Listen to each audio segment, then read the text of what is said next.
Welcome to the Bayesian Conspiracy. I'm Eneasz Brodsky. I'm Steven Zuber. I'm Jay Sticky. And I'm Matt Freeman. Matt Freeman, welcome Yay. back! Thank you. We love having you here. Everyone is probably familiar with you because we've had you on frequently enough that we will not bother with all the introductions again, except saying you are a very hoopty-frood, I believe the term is. Oh, thank you. I appreciate that. It's been a while since I've used that word, and now I used it twice today because it's just been on my mind. It's a good phrase. Yeah. We are going to talk about things that are slightly related to things we've talked about in the past, but before we do that, great leading, right? Before we do that, we're going to talk about the Less Wrong Posts. That is our beginning reading that we do every Doing week. that thing we do. Yeah. Again. It's crazy how that happens. I apparently closed my notes, so now I have to reopen them.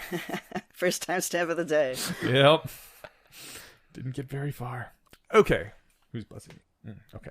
Our first Less Wrong Post is...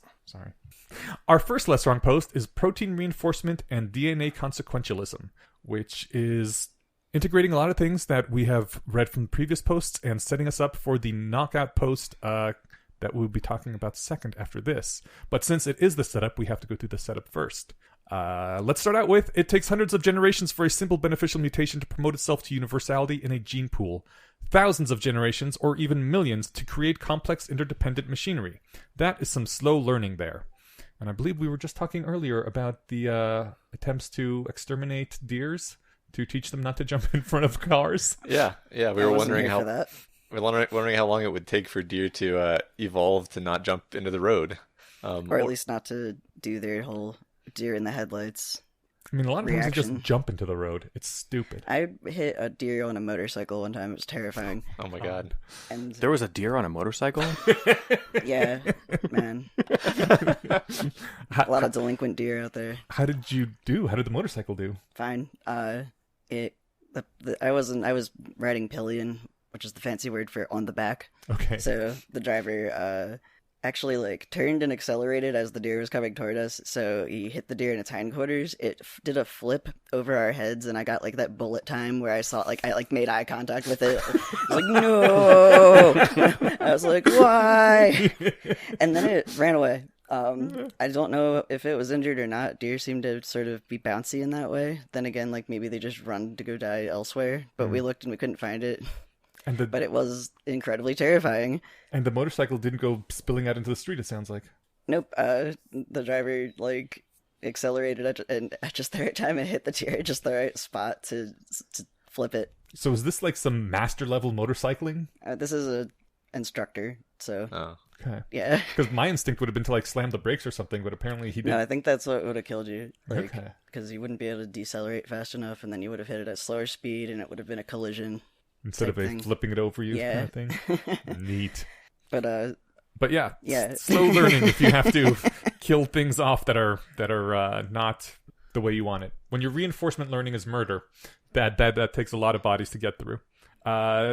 Eliezer points out that protein computers, also known as brains, and sensors can learn by looking, much faster than DNA can learn by mutation and selection.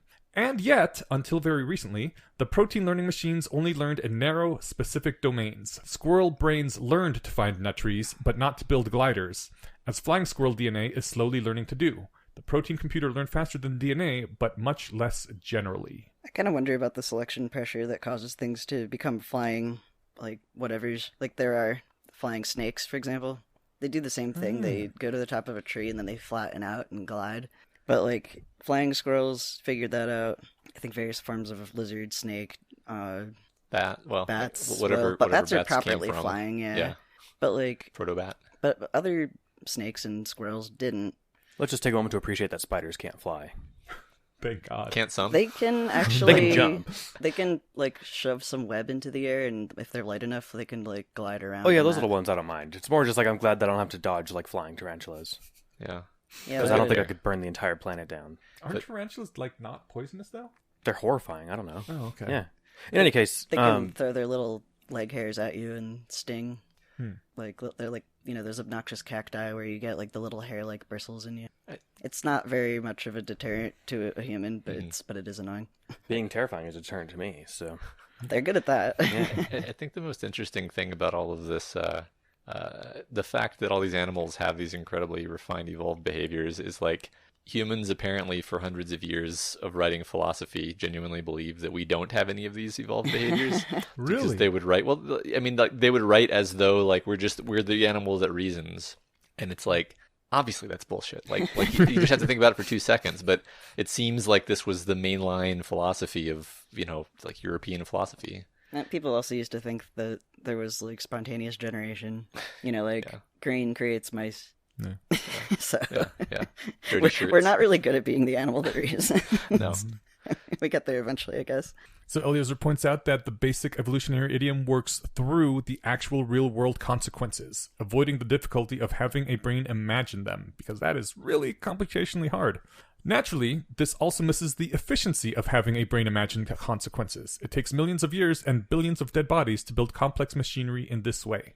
I do like his little pull-out quote there in parentheses. If you know how to program, you can verify for yourself that it's easier to build a nut tree mapper than an artificial general intelligence. I would imagine so. Yeah, seeing as we're still working on that second one. Yeah. But speaking about how brains are working, built by evolution, he points out that one idiom that brain-building DNA seems to have hit on over and over is reinforcement learning, repeating policies similar to policies previously rewarded. If a food contains lots of calories and doesn't make you sick, then eat more foods that have similar tastes. This doesn't require your brain to visualize the whole chain of digestive causality. I also like this because we've had you on for at least 2 GP2 episodes, right? Mm-hmm. And one of the things that brain-building software seems to have hit on is reinforcement learning, where the same kind of thing happens. They just kind of try a bunch of stuff, and the ones that work get reinforced. And evolutionary algorithms are... what do they call it when you use basically fake evolution to iterate over... Genetic algorithms, Yeah, right? that's. I guess it is what it's called. So, kind of just copying nature, Yeah. trying to do a little faster than nature. Yeah.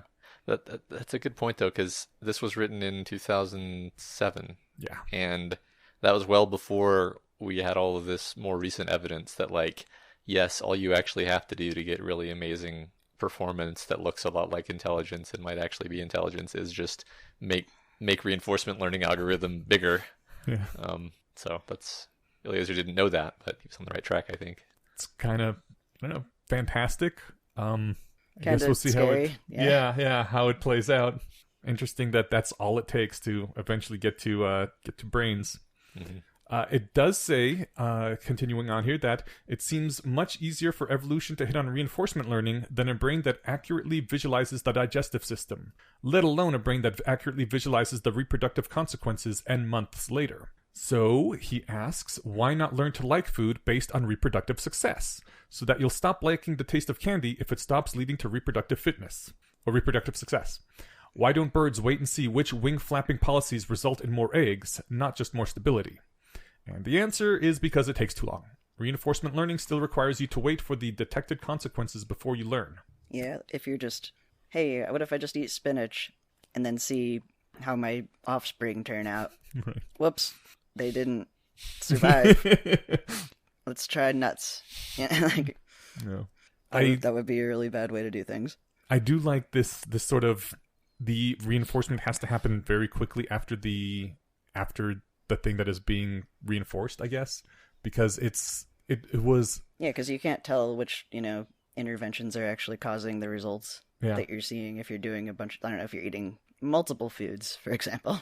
I mean, obviously, it's how you train dogs. I don't know about cats. I've never tried to train one, but it has Same to way. be... Same way, yeah. It has to be the thing you're punishing or rewarding them for has to happen very close after the actual action. You can't, like, come and see that they got into the trash an hour ago and bring them over and yell at them. I mean, you kind of can. You can, but they don't understand what's going on. They're just like, I'm being yelled at, and they're gesticulating at the trash can, and I don't know what's going on, but I feel sad. Yeah, I guess the trash can is bad. Yeah.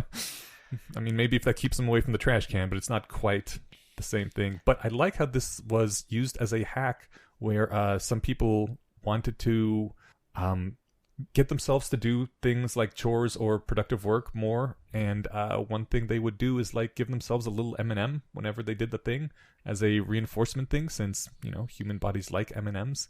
And I think, didn't this actually come up in HPMOR? Yes, Okay. he gave Hermione a bag of chocolates to train her inner pigeon so that she wouldn't be like have a negative reaction towards seeing him. Eliezer himself actually did that, where he had his wife and one other person feed him M&Ms when he like said something nice or did a good behavior. Cool. Which I don't know whether that chapter in HPMOR came first or that experiment, but I guess he liked it. I read about the experiment after MLR, but I'm not sure, like temporally, which one came first. Did it work? With Eliezer? Yeah. I mean, I imagine that he liked it when he said smart things because he got M&Ms. I'm not sure if like it made him say more smart things. Okay. Because that sounds hard to I think it was train reinforcing in. nice behavior. Oh, then maybe, yeah. It almost, like, I want to say that it wouldn't work because you know what you're doing, right? But I guess Still it works. works on a more fundamental level. Yeah, I believe, God, who was it? Someone did the trigger action protocol thing, that whenever a thing wanted... I think that was Brienne, if you're talking Was it about Brienne? using The clicker? clicker, yeah. Okay, yeah. And apparently eventually got to the point where just doing the clicking motion and hearing the clicking sound was rewarding in itself because... Yeah, I clicker train my pets, but it also totally works on humans. There's studies that show, you Even learn when to you're the associate one with the reward. clicker. Yeah, like brains aren't that smart, actually. Fucking brains. So man. the way this works initially is you use the clicker. So like I sit down and actually do my fucking job rather than play on my phone. So I give myself an M&M and a click, and do that for a few weeks, and then take away the M&Ms, but I still like the clicks. Okay, I'll buy myself a clicker. Yeah, for a while though, it'll attenuate eventually.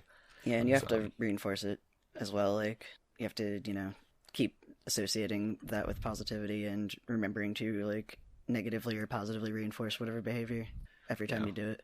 And you'll probably just get cavities after eating Yeah. M&Ms all day, every So day. maybe M&Ms aren't, like a long-term best way to do that. Maybe if I'm trying to train myself to work, I can just like look at like how I'm not behind on my bills. Like I'll look at like my monthly expenses and then do a click. Be like, perfect. All right. I like staying in the green. Okay. Yeah. I'll keep doing this. I think the best life hack I have along these lines, which sort of comes from meditation, is actually just focus on the pleasurable aspects of what you're doing in the moment. And as a corollary, maybe don't focus on the fact that like, oh, I have to do this. This sucks. Like Then try, you're just reinforcing the UG field. yeah, like try to shut down the negative self-talk and then try to actually cultivate some sense of like, I don't mind doing like this. There's things about this that I can like and that I can focus on, and then that sort of trains you actually in a subtle way. Apparently this is also kind of a big thing with criminality theory, where for a long time, if you wanted to discourage something, but it was really hard to catch people, you just made the consequences worse and worse. We're like, if you're doing this thing that's very rare, but we catch you at it, we execute you. And that's supposed to be like, when people are thinking whether they do this thing or not, the fact that the consequences of being caught are so much worse outweigh the unlikeliness of being caught. I think that didn't work, right? Yeah. Apparently that just doesn't work very well. By far, the most effective thing for reducing criminality is catching people quickly and punishing them immediately after, even if it's just like a light punishment, like just maybe a scolding or a weekend in a drunk tank or whatever. Just the consistent catching them soon after the fact is the important part. It'd be hard to change society to work this way, but it'd be funny if like you get caught like, I don't know, trying to rob a 7-Eleven and the cop just like slaps you really hard in the face and that's your punishment. Yeah. As long as you got caught 95% of the time. Right. Yeah, maybe it would work. I think there are societies that basically work like that. Like, I think that's how hunter-gatherer sort of societies self-police. It kind of argues for more not is it, depending on police, since they can rarely be Yeah, there in that's what I was time. thinking, And more, self-sufficiency. Citizens arrest or Right. citizens, I guess, slapping you in the face. Yeah. Self-defense protocols. Just a light caning whenever you find someone doing something you don't like. That's why I keep that shotgun underneath my counter. I mean, we talked about Loaded up Singapore only with the pellets, though. a couple of episodes ago, and look at the crime rates in Singapore. Uh-huh. So, I don't know, not to like throw cold water on your excitement there, but maybe it's, I don't know. Well, Singapore is unique in a lot of It ways. is. Yeah. Before we move on, I also just wanted to point out, because it kept bugging me that a couple of times it mentions your brain doesn't have to visualize the whole chain of digestive causality, but before this we were literally just talking about how a bunch of your neurons are in your digestive system. Right. So that's Yeah. not actually true. Well, and also there's the fact, Entirely. Well, Like- they're not visualizing. and have any of you ever had taste aversion, or just the phenomenon of like, oh, I can't drink rum anymore after that one night? Oh, yeah. Yeah, like so that's your body learning that's poison, Mm-hmm. and now it just makes you nauseous and disgusted anytime you think about eating it. And I've had the same thing with non-alcoholic things that gave me food poisoning. Where it's like I can't eat Yeah. that thing. And It that's sucks when you accidentally, like, I don't know, if you get car sick right after you had pizza and then you just have an aversion to pizza. And it's like, no, I don't want to have an aversion to pizza. Yeah. It's just, it wasn't causal. but that's totally an evolved, I don't know. I don't think reflex is the right word, but adaptation Instinct? to get us to not eat things that are bad. That, yeah, it's cool. We are, at least the last few things I pulled out was when natural selection builds a digestible calorie sensor linked by reinforcement learning to taste, then the DNA itself embodies the implicit belief that calories lead to reproduction. So the brain doesn't have to have that causal chain because the DNA embodies it. Only short-term consequences, which the protein brains can quickly observe and easily learn from, get hooked up to protein learning. The DNA builds a protein computer that seeks calories. The protein computer learns which tastes are caloric. But the DNA had better hope that its protein computer never ends up in an environment where calories are bad for it, or where sexual pleasure stops correlating to reproduction. And it trails off and there's a dun-dun-dun sound before the next episode. Wouldn't that be terrible if that happened? It would, man. Can you imagine? I can't. I'd need some sort of fiction to help me imagine this sort of crazy scenario. All right, do we have anything else on this before? No, we're leading up into popular post here. Cool. Thou art God Shatter, which is one of the ones that I remembered the final punchline of it, but I had forgotten how well stated and kind of poetic it was along the way. So this. Didn't you do a reading of this one, Inyash, when you were reading like Less Wrong Posts? Yes, I did. Because I remember hearing it in your voice. So Oh, okay. Well, I'm glad that I'm not just hallucinating that. Yep, that was me. Thou art God Shatter starts out with, we have no instinctive revulsion of condoms or oral sex. Our brains, those supreme reproductive organs, don't perform a check for reproductive efficacy before granting us sexual pleasure. Thank God. I know, right? I like that we have the both ends of the spectrum here. Why aren't we consciously obsessed with inclusive genetic fitness? Anybody want to take a stab based on the previous thing we just read? I expect that it would cause neuroticism and society to collapse. Oh, Just like in that short story that we were talking about before we started recording, where if we were smart enough to keep track of the implications of all of our actions, We'd be paralyzed, right? or we would just be psychopathically like favoring people who had our genes and basically at war with people who didn't, and just trying to fuck them over all the time. yeah. Yeah, that'd be a drag. I really, I mean, that short story and this idea in general. I forget the name of the story. Didn't we? Yeah, I was just gonna ask. I don't think I know that one. Kin and kinship, I think. I just Kindness to kin. Kindness to kindness kin. to kin. Yeah, but the it's really nice that we can feel warm, pro-social, brotherly feelings toward people who we barely know and have nothing to do with us. Like that's a fantastic thing about being human, right? And that's We'll link to that one too. part of God Shatter right there. Yeah, that's something I'd like to keep as part of my neurology. We get we're getting to it, but if we ever get the ability to crack open our code and edit it, Yeah. I think most humans tend to like that about humanity, like that we're able to be empathetic towards other humans and even like pets or even abstract concepts like nature. Mm-hmm. But in the context of the last post, I'm guessing the reason that we aren't obsessed like this is because the consequences aren't immediate enough. Yes. It is said that when the evolution fairy decides which genes to promote to universality, she doesn't seem to take into account anything except the number of copies a gene produces. So agents created like that would have sex or... Hold on a sec. Or do anything, really. Yeah. As you guys were just saying, agents who were only interested in reproduction would have sex only as a means of reproduction, wouldn't bother with sex that included birth control. They would eat food out of explicitly reasoned belief that food was necessary to reproduce, not because they liked the taste. Postmenopausal women would babysit grandchildren until they became sick enough to be a net drain on resources and then would commit suicide. It just seems like Men such would line up around the block at the sperm bank. That's what I was thinking. Is like, wouldn't you just kind of jack off all day to like donate all of the sperm to the sperm bank? Like, don't even bother with the whole having sex part. It's just so much work. Yeah, right? So many calories you could be using to jack off more. It seems like such an obvious design improvement. I just had this mental image of someone running into like the grocery store, like, I gotta eat all the kale. Have all the babies eat the kale.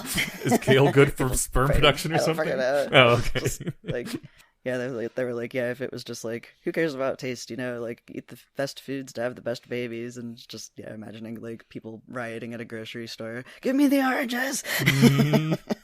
Drinking all the Powerade. You will have babies! I don't know if Powerade is good for reproductive fitness, but maybe it gives you the energy. It's good it's good for sexual endurance. After that fifth or sixth time of the day, you need some electrolytes. Right? Yeah. Rehydrate. Yeah. So yeah, DNA constructs protein brains with reward signals that have a long-distance correlation to reproductive fitness, but a short-distance correlation to organism behavior, which was what the last post was basically about. You don't have to figure out that eating sugary food in the fall will lead to digesting calories that can be stored fat to help you survive the winter so that you can mate in spring to produce offspring in summer. An apple simply tastes good, and your brain has to plot out how to get more apples off the tree. And so, when hominid brains capable of cross-domain consequential reasoning began to show up, they reasoned consequentially about how to get the existing reinforcers. It was a relatively simple hack, vastly simpler than rebuilding an inclusive fitness maximizer from scratch. The protein brains plotted how to acquire calories and sex, without any explicit cognitive representation of inclusive fitness, quote-unquote. So, yeah, basically we kept going after what we had been programmed to go after, because we had been programmed to go after the things that increased our reproductive fitness. Yes. Or things that looked like it. Yeah, even if that doesn't apply anymore in the modern environment. So, Eliezer says that the blind idiot god is purely obsessed with inclusive genetic fitness. No quality is valued, not even survival, except insofar as it increases reproductive fitness. There's no point in an organism with steel skin if it ends up having 1% less reproductive capacity, which is fucking depressing as hell. But there are other reasons that it's hard to evolve steel skin. Well, yes, but if it didn't increase your reproductive fitness, it wouldn't happen. And yet, when the blind idiot god created protein computers, its monomaniacal focus on inclusive genetic fitness was not faithfully transmitted. We are as alien to evolution as our maker is alien to us. One pure utility function splintered into 1,000 shards of desire. That's so poetic. Yeah. The one pure utility function being have more grandkids, and the 1,000 shards of desire being things like get calories, eat that apple, eat an orange. Make art. Or make art even, yeah. Like, enjoy a sunset. Right? As the token kid haver on the podcast, I do think it is amazing how, yes, there are so many ways that we can have satisfaction that don't have to do with reproduction, and yet evolution still manages to give the average American like roughly a even reproduction rate of 2 offspring per person or whatever it is. I'm not expressing that correctly, but the point is, like, still the blind idiot god has found a way to manipulate us into doing that very successfully. I mean, like, it makes us party in our 20s, and then like when I was at the Slate Star Codex meetup with a bunch of other like late 20, like early 30 somethings, and there's one person there that had a little kid that was walking around being adorable, and we were all like, oh god, the baby fever's real. Cool. So, and I also heard it is extremely satisfying.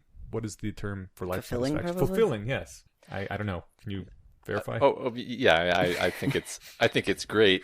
And I always shill for having kids, and I think rationalists should have more kids. But like, the thing is, I didn't know that before I had kids. It was literally just my programming, my God Shatter programming that led me into that, because I couldn't have known in advance if it was going to be great for a certainty.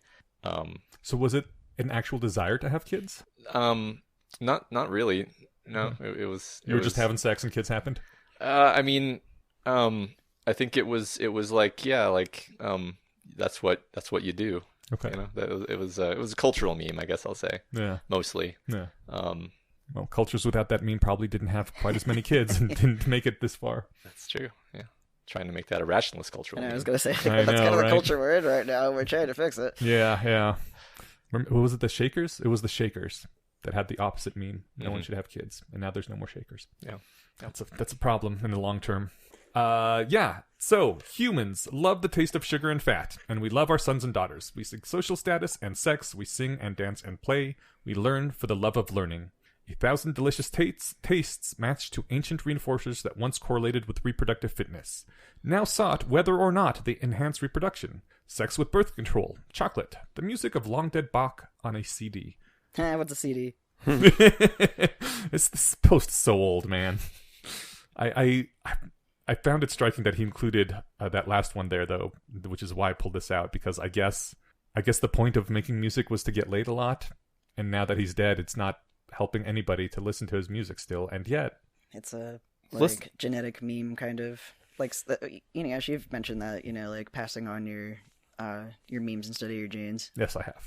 I think the Bach thing is there with chocolate and sex with birth control, not because it has anything to do with Bach's fitness. It has to do with the things we enjoy. Yeah. Right? Yeah. So, like, originally... people, you know, I'm sure 1,000 guitar sales a year are because the guy buying it is like, this will help get me laid. And the remaining 95% of guitar sales are because music is audible chocolate. Yeah. And it's a auditory superstimulus, right? But the idea is that it's auditory chocolate because the people producing music would have more grandchildren. I don't know about that. I mean, that's got to be a part of the recipe, but I think that it's just... Your conscious choice to buy a guitar is usually, like, divorced from that. Right, like, several steps. I mean, like, you might be a guitar guy playing Wonderwall in, like, City Park trying to hit on chicks, but most people aren't. Most people, like, learn to play an instrument because they enjoy music. The same reason when I go buy a chocolate bar, I'm not doing it to get laid or to, like, whatever, increase my caloric intake so that I might survive long enough to reproduce. I'm doing it because it tastes good, right? I think it's a matter of these things being correlated, regardless of whether they're intentional. So like, I mean, just to go there, Eliezer, like the first thing he mentions here is oral sex, basically, and I'm pretty sure that if you're in a situation where you're having oral sex, then you're closer to a situation where you're having procreative sex than if you weren't having oral sex. Yes. So, like, proximally speaking, we haven't evolved to be repulsed by oral sex because it's generally on the pathway to procreative sex. If oral sex were actually something that people just decided to do all the time instead of having procreative sex, then we probably would have evolved to find it repelling.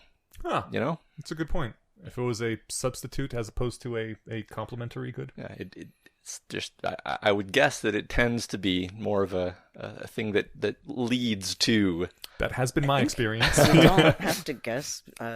There's various animal species that also do oral sex, and they tend to also be, like, ones that have familial ties and social, like, communal type cultures. Whereas, like, insects definitely don't. Like reptiles don't, you know. Bats do. They live in colonies. Interesting. I didn't know that. Yeah. Anyway. The way I ended this is I pulled out a few things from the final paragraphs. It's not actually quite the way he did it, but if you want to hear the whole thing, Ineos has recorded it. Exactly, I have, and it is linked, so you can listen to it. But he more or less ends with saying that this is a good thing. Like, what would we do with the future? What would we do with the billions of galaxies in the night sky? Fill them with maximally efficient replicators? Should our descendants deliberately obsess about maximizing their inclusive genetic fitness, regarding all else only as a means to that end? Being 1,000 shards of desire isn't always fun, but at least it's not boring. When we finally learn about evolution, we think to ourselves, obsess all day about inclusive genetic fitness, where's the fun in that? Because, yeah, fuck that. That's interesting, kind of, in what that has to say about our concern that creating AGI is going to lead to paperclip maximizers. Because we could just as easily be paperclip maximizers. Yeah. But we're not, because we're probably complicated. It's probably a little less likely that it would be just a monomaniacal paperclip maximizer now that we're using reinforcement learning. But it might be doing things like the equivalent of, you know, storing up apples and playing lots of music. And humans aren't needed for that necessarily. Yeah. Like, it may have 1,000 shards of desire as well, but if none of them include humans being alive, that still sucks for us. I feel like it makes me less concerned about a paperclip maximizer or the other failure modes. It's at least less horrifying than a paperclip maximizer. Well, I mean, just because, like, we've seen the way that we have our one example of sentient consciousness arising from what was a paperclip maximizer originally. You know, a maximally efficient replicator. And we turned out okay-ish. Like, I don't know, just makes me a little bit less worried that that's sort of like the normal end result of a mind. Even if humans were wiped out, a universe with baby-eating aliens and super happies is better than a universe with a maximally efficient reproductive thing. Because they seem slightly more human in that they have multiple competing goals and drives and stuff. It's also kind of, I mean, I have complicated feelings about it because it's like, I'm having a hard time even articulating this. I guess it's sort of very subjective whether a paperclip maximizer is better or worse than something that makes art. Like, we think that things like us are cool because we're like us. Yeah. But, like, it's not like it's morally better somehow or aesthetically better, except for subjectively. But then again, like, that's sort of where you have to just end the philosophical argument, I think. I mean, I think all those things are just subjective, right? Yeah. I remember, like, when I was, like, a tween, I read, like, I think a New York Times article that was suggesting that we create art because of, inclusive genetic fitness. It's like, art's all about, having sex and reproducing more. And I got really depressed after reading that for a little bit because I wanted to be an artist at the time, and I did in fact get an art degree later. But it's just like, oh man, it's all for nothing, like art and music and it's not for and nothing. science. It's for getting laid. Yeah, well, it's just like, oh, it makes it seem so vulgar and like, you like to think of it as, if it's the same thing as, the unweaving the rainbow. Yeah. Understanding how the rainbow works doesn't mean it's not cool anymore. And eventually I kind of was just like, I seem to still enjoy consuming and creating art, regardless of knowing that it had these like deeper roots in trying to get my ancestors laid. So whatever. Yeah. Do you think that a artificial general intelligence with a coherent utility function would end up being more like a paperclip maximizer than like a human? I think it wouldn't have a coherent utility function. Like, we already don't understand what the heck GPT-3 is doing. Right.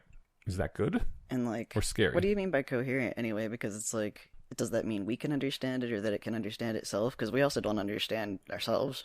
In theory, it's not our utility function to want genetic and reproductive success. I mean, humans aren't legible. That's what we're trying to figure out so we can like try to figure out how to reverse engineer friendly AI, right? I don't know. Do we want to I haven't solved become that yet, legible? right? Maybe because like this is already like a step in the direction of legibility, and I feel like my reaction once again is to be kind of sad about it at first, like, oh, it's like, it doesn't have a grand meaning or a greater purpose. And it's like, but so what? Like, does that change anything about the experience, or like make me want to become a nihilist and go like murder a bunch of babies because nothing matters? Nope. So whatever. Made you depressed for a while. I think we're accidentally straying into the topic of today's conversation. Actually, Oh, no. I don't think it's accidental. I was trying to because push us in that direction because I think they are related. Yeah. Well, I think it's very much related. I mean, and I would say that if we're going to say that a human being has anything that looks like a utility function, then you can hardly. I don't think you can make it any simpler than just like that whole person and what they think about every possible situation. Like if you shave off any part of that, then it's no longer that person's utility function. If you must use that term, but I don't think it really works for humans. Yeah. Well, that's the thing is it's like function implies mathematically some kind of operator where you give it an input and it deterministically produces an output, and it's like, well, that's not at all how we live our lives or exist from moment to moment. In fact, like with every moment we change. And so I think it might be, though. We can't see into the box to determine what the math is, so it doesn't feel deterministic. But isn't it deterministic that if you were to take you in right now, freeze you and feed you a certain string of inputs, like Groundhog Day style, every single time you would get the same response out? Yes. So I agree with that. It's just that's not particularly a useful idea for me to think about how I actually live my life in a practical sense, I guess is what I would say. But it is useful in the terms of thinking about if we're going to create a god from scratch, that it's important to make sure the output isn't hostile to human life. That's certainly the way that everybody talks about it. You don't think so, though? Well, I don't know. I think that it is a bit limiting to speak in the language of the AI having some kind of simple utility function. I think it's just a phrasing that I see people use all the time, obviously, that I think sort of papers over like the actual problem. Because the way I was taught to think about utility theory in general in graduate school, and people have told me that this is kind of a non-standard way of thinking about it, but I think that this is a better way of Have thinking about it rationalists still personally. do this, or like regular people? Yeah, well, rationalists have. Well, here's the thing: a lot of rationalists learn about utility theory from lesswrong.com, Yeah. and I'm like, that's a non-standard way of learning about utility. Okay, like the way I learned about it was like in industrial engineering. If you have a graduate degree, you probably like Yeah. actually learned the more standard way of understanding it. So like the way I think about it is just like you have a specific problem you're thinking about where you have a set of possible outcomes for this situation, and you ask yourself, maybe you're speaking on behalf of your actual self, maybe you're speaking on behalf of like your company, and you ask yourself which of these options is the most preferable, which of them is least preferable, which of these options is in the middle in terms of preferability, and then you evaluate, okay, well, how, in a relative sense, how much more preferable, how much less preferable, and you end up with a number that gives you a sense of your not just your ranking of the outcomes, but your numerical weighting of the outcomes in terms of preference, and that's your utility evaluation over the outcomes. And it seems to me a kind of weird like inversion of the problem to say like, so what you've done is you've written down your utility function. I'm like, well, no, I just specified my evaluations of these specific outcomes. You would be making inferences if you then went on to make any sort of conclusions about other things that are outside of this set of outcomes. Interesting. And maybe making inferences is appropriate in specific situations, but like you can't take, if I'm like gonna buy a car and I have my utility evaluation of various different options for the car and different makes and models, and is it a stick shift, does it have a sunroof, and so on. That says nothing about like what kind of fruit is my favorite fruit. Like it's just not even the same thing, right? So the way I was taught about utility is like it's this thing that's useful when you apply it to narrow domains, and very difficult, not impossible, but very difficult to extend across different domains. And so it gets really immediately super confusing and abstract when people start talking about AIs having utility functions, because I'm like, so what, you're going to code like what kind of, like, does the AI like a sunroof versus a stick shift? Like, is this something? Favorite flavor of pie? Yeah. Yeah. Like how is this going to work practically speaking? I think that is an extremely hard problem, and that is the fear that why all the work is being put into it. Let's quickly actually pivot right into the thing where I can introduce what we're doing right now. Okay. Even But though we first, started. we gotta say what the next week's posts are. Oh shit, you're right. Okay. I can grab that once I find notes again. All right, next episode: terminal values and instrumental values, and evolving to extinction. Excellent. A lot of these seem to be running on a theme lately. That's probably not an accident. It's never an accident. I think this is the evolutionary biology section of the sequences. Yeah. But what we are talking about is decision theory, more or less. The reason we are here today, what brings us together today, is the fact that we did the Newcomb's problem things earlier, and we're not going to revisit that because we are done with that. However, in the Discord, Matt jumped in when we were talking about this and said, well, let me just see. I want to gripe that the reason I felt compelled to teach a decision theory course in the Guild of the Rose is that Less Wrong has this tradition of talking about multi-agent Newcomb-like problems and acausal decision theory while neglecting, and often getting wrong, the basics of fundamental, basic, boring decision theory 101 stuff. And we should say quickly that Matt is, one of the instructors in the Guild of the Rose, one of the co-founders, in fact, of Guild of the Rose, and we had you on talking about it a few episodes ago. So you have now done at least one instruction session, I guess. What do you call the arc? Yeah, it was a course. Course. So it was a 5-week course in decision theory, and it was the course is titled Practical Decision Theory. Specifically, like I said in that comment there, like I was I was like, man, everybody to be a bit blunt, thinks they're an expert on decision theory because it's fun to pontificate about these esoteric decision problems that are really quite, as I think Stephen was complaining, like very artificial and like not connected to reality.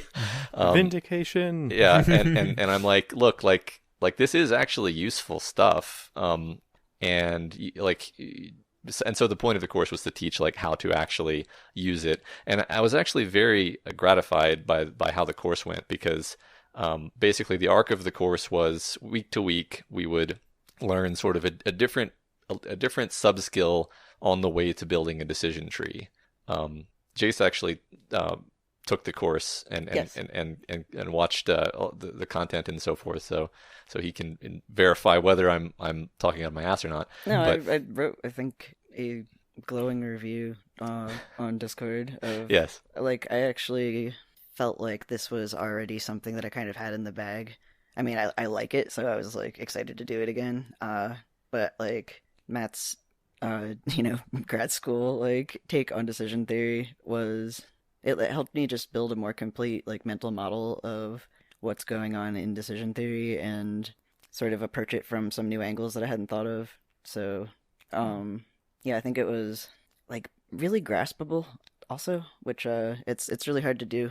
So today we are here to talk about decision theory, and I guess the first thing I wanted to know is, Matt, what is decision theory then?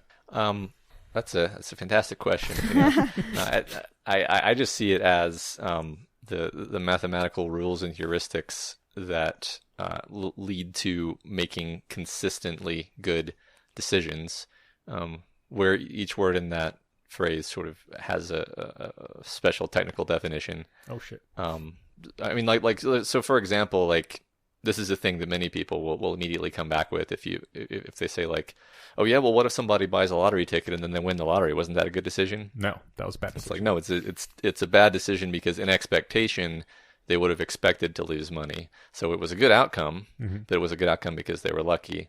And in fact, you can lose, at a particular thing and have that still have been a good decision because in expectation it was supposed to, on average, in a statistical sense, give you a positive return. And there's all kinds of nuances here because it's like, well, probably don't want to play any games where like death is a an outcome, because it's No like Russian roulette. yeah. There's like a I forget the exact word that goes along with this, but like you probably you want to only play games where none of the outcomes are horribly ruinous for you, or else you have to start thinking in a different way about these things. But generally speaking, yeah, just rules for consistency, and more than just consistent decision making, even like consistent thinking, because for example, one of the requirements is that you have consistent preferences, meaning like if you're going to buy a car, that you don't prefer a red car to a blue car and a blue car to a green car and a green car to a red car, which get in the loop. And get in a loop, which that's a more obvious example, but there are all kinds of examples where human beings get into loops actually in reality. And so, Do you have one off the top of your head?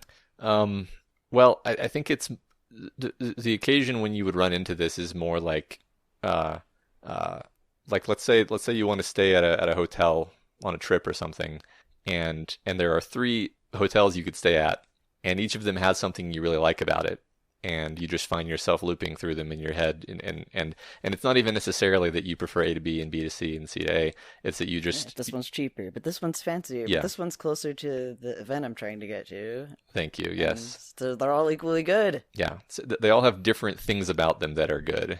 And so this is actually like one of the first exercises in the course that I did was like you break things down into like, okay, if you are indecisive about a thing, then break down what are the specific things that you keep returning to in your mind. Like and like Jace just said, like those, that's 3 totally plausible things you could be worried about.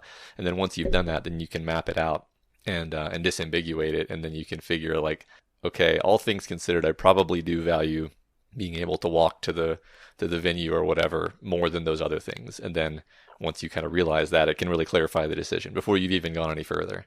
You've just broken the loop, or broken the ambiguity perhaps.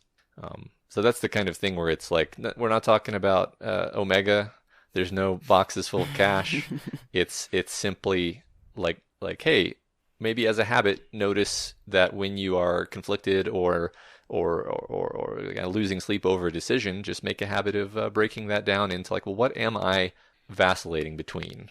Like, okay, on the one hand, walking distance. On the other hand, comfort or whatever. Okay, let me think about it. Which of these things do I care about more?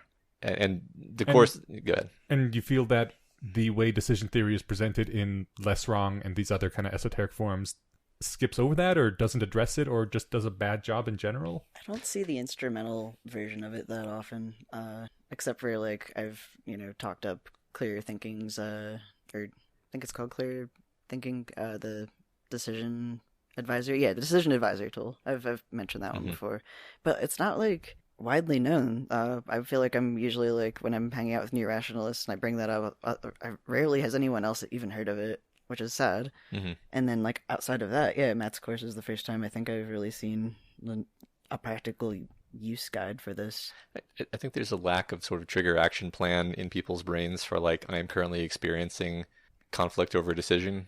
I should focus on this.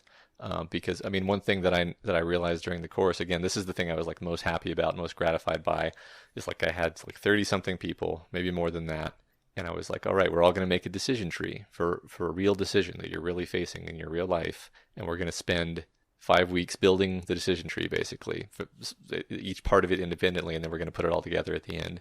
And probably 2/3 of those people had some important decision in their life that, and as I was like sitting in the sessions with them, they'd be like, wow, this really helped clarify things for me. This really helped me make this decision. And I was like, fuck yes. Like validation that this is actually useful, but it's just an observation that most people I think are walking around with some kind of looming decision in their life that they're maybe not even aware that they have it. There's just something that they're putting off thinking about, and forcing them even to just say like, pick something and use this tool on it, and then it resolves a lot of kind of just latent anxiety. So the fact that, anyway, people don't have a program that says like, oh, I noticed that I'm conflicted, I need to apply these tools. Yeah. That's awesome. I think there is a lot of value out of just having it as an exercise. Yeah, find something. Because I think you're right that a lot of people have a background thing in their mind that until someone else points a flashlight at it and says, is this a thing you're uncertain about that you're trying to resolve? They're like, oh yeah, I guess it is, right? Like if you're unhappy at your job, that might just be like a vibe, right? And the idea of like, should I change jobs hasn't even really occurred to you yet, right? Yeah, Right. or how can I make my job less terrible? Like, without I don't know, maybe like switch to a different position at your job, or All ask kinds for of a things. higher salary, or Yeah. like get your desk moved away from the obnoxious coworker. I'm not going to use the term orthogonal because I don't want to be pretentious, but do you think this is unrelated to what Less Wrong is trying to do? Because they seem like they might just be trying to address two different things entirely here. I think you're right. I mean, just to actually answer the question you asked a second ago, like what is the mistake that Less Wrong is making? I mean, I think it's literally that they're talking about decision theory as you would implement it inside of an AI. Like that's some of the pushback that I got on that for that Discord comment that I made is people saying like, I thought decision theory was just for AI, and it's like, well, that's certainly the way we've come to talk about it. But it can be for I too. It can be for I, indeed. And indeed, I think was developed for humans to use. And it's only, relatively lately that we've started thinking like, well, we need some way of instantiating a understandable method of decision making inside of our AIs. And here we have these tools of decision theory, so let's plug it in. And then we get into all these debates about like, well, are we going to use, if you use evidential decision theory, then they're prey to Parfit's hitchhiker. And it's like, yeah, well, okay, first of all, humans don't use any of these decision theories. Like, we don't use evidential decision theory. We don't use functional decision theory. These are abstract idealizations. This is Homo economicus, basically. Yeah, this is Homo economicus stuff. I'm not even sure that anyone is seriously trying to build an AI that has a decision theory. How else would it decide between two different courses of action it could take? I think they're at the philosophical stage right now of still like writing papers and just trying to figure out how this works all the way down in human brains, but Right, but isn't they're any not agent... building it yet. No, to my knowledge. No, of course not. At least as far as I know. But isn't any agent that has two different actions they can take have to implement something like a decision theory to choose between them, unless they're using random? Well, so what? For example, if you look at something like the StarCraft AI, I believe that the decision-making method that AI uses is something called either Q-learning or like policy learning is the more advanced form of that. But basically, like what it's doing is it's learning, like in a situation that looks like this situation that I'm looking at right now, what was historically action that I took that resulted in the best outcome in some statistically weighted sense. And so it's like implicit in that they're like scoring. They're scoring during the learning phase. They like scored the outcomes, and they're like, okay, well, I won this game, so like, and you know, so all of the things that led to these decisions are going to be upweighted a bit. Mm-hmm. All right, okay, I lost this game, so all of these decisions are going to be downweighted a bit. And there's some more fancy stuff in there where things are given kind of more. Not weight. Expert enough to talk about it, but things are given more weight based on like proxy goals in some cases. But it's still like reinforcement learning, right? It's towards a specific goal. It's 100% reinforcement learning. So that's the thing, is you end up when the StarCraft AI is playing in a tournament versus a human, they're literally just asking themselves to anthropomorphize a bit. They're asking themselves like, okay, which action is the one that in the past statistically has led to the most success? And they're like, all right, well, probably doing this thing where I build a bunch of stalkers and juggle the stalkers. And that's not any of these decision theories. Okay. That's a learned neural network function, basically. Isn't a decision theory an attempt to abstract that sort of learning into more general rules? Yeah, I think that's a fair way of describing it. Okay. I don't even think I'm like objecting to the way that less wrong folks tend to talk about it. It's just, I think it's worth emphasizing that when people are talking about like functional decision theory, this is like you just said, this is a very like abstracted, simplified way of thinking about this problem for the purposes of doing some kind of mathematical analysis on it, not because anybody's ever going to actually use this. Okay. That's how I would frame it. And I like that framing a lot. I mean, the hotel example was already way more valuable to me than the 3 hours you spent on Newcomb problems. And but less fun, right? Well, we didn't have 3 hours to talk about hotel problems because it was boring. I don't regret the time that we spent on it. It was a good time. But as far as like just useful application to my life, right? Yeah. Relatableness. Right. Yeah. Shoot, I had something else for this. It's like Socratically masturbating about like what is justice can be really fun for a couple of hours, but if you're going to sit there and trying to get this perfect, applicable to everything, abstract understanding of it, is that really necessary if you're trying to figure out like whether or not to pay the cab driver, right? Mm-hmm. And it's like probably not. I don't think you need what did a Socrates fully say about how you should tip? Right. Never more than 10%. They get too greedy then. I don't like. So I don't think that you need a fully abstractable and generalizable tool to just like solve your day-to-day problems, right? And by they I meant the employers. Sure. Yeah. Yeah. No, that is a darn good point. You guys, so you've both now, by both, there's three of us. Stephen and Matt have both brought up the cab driver, Parfit's hitchhiker kind of thing. Mm. And I just wanted to pull out that exact quote in here because I have it in front of me and I like it. You said way back in the beginning of the month, Parfit's hitchhiker is especially funny because literally every time you ride in a taxi, you could just jump out of the taxi and run when the ride is over and almost certainly get away scot-free. Same exact scenario fundamentally. Is it the same exact scenario fundamentally? Well, there's the absence of the fact that you would like literally die if the cab driver didn't pick you up. But what about like dine and dash? Dine and dash is another thing where, yeah, you could totally do it. You could do it. You'd get blacklisted at restaurants and probably get in trouble eventually. But even if you're just driving through, middle of nowhere Midwest, mm-hmm.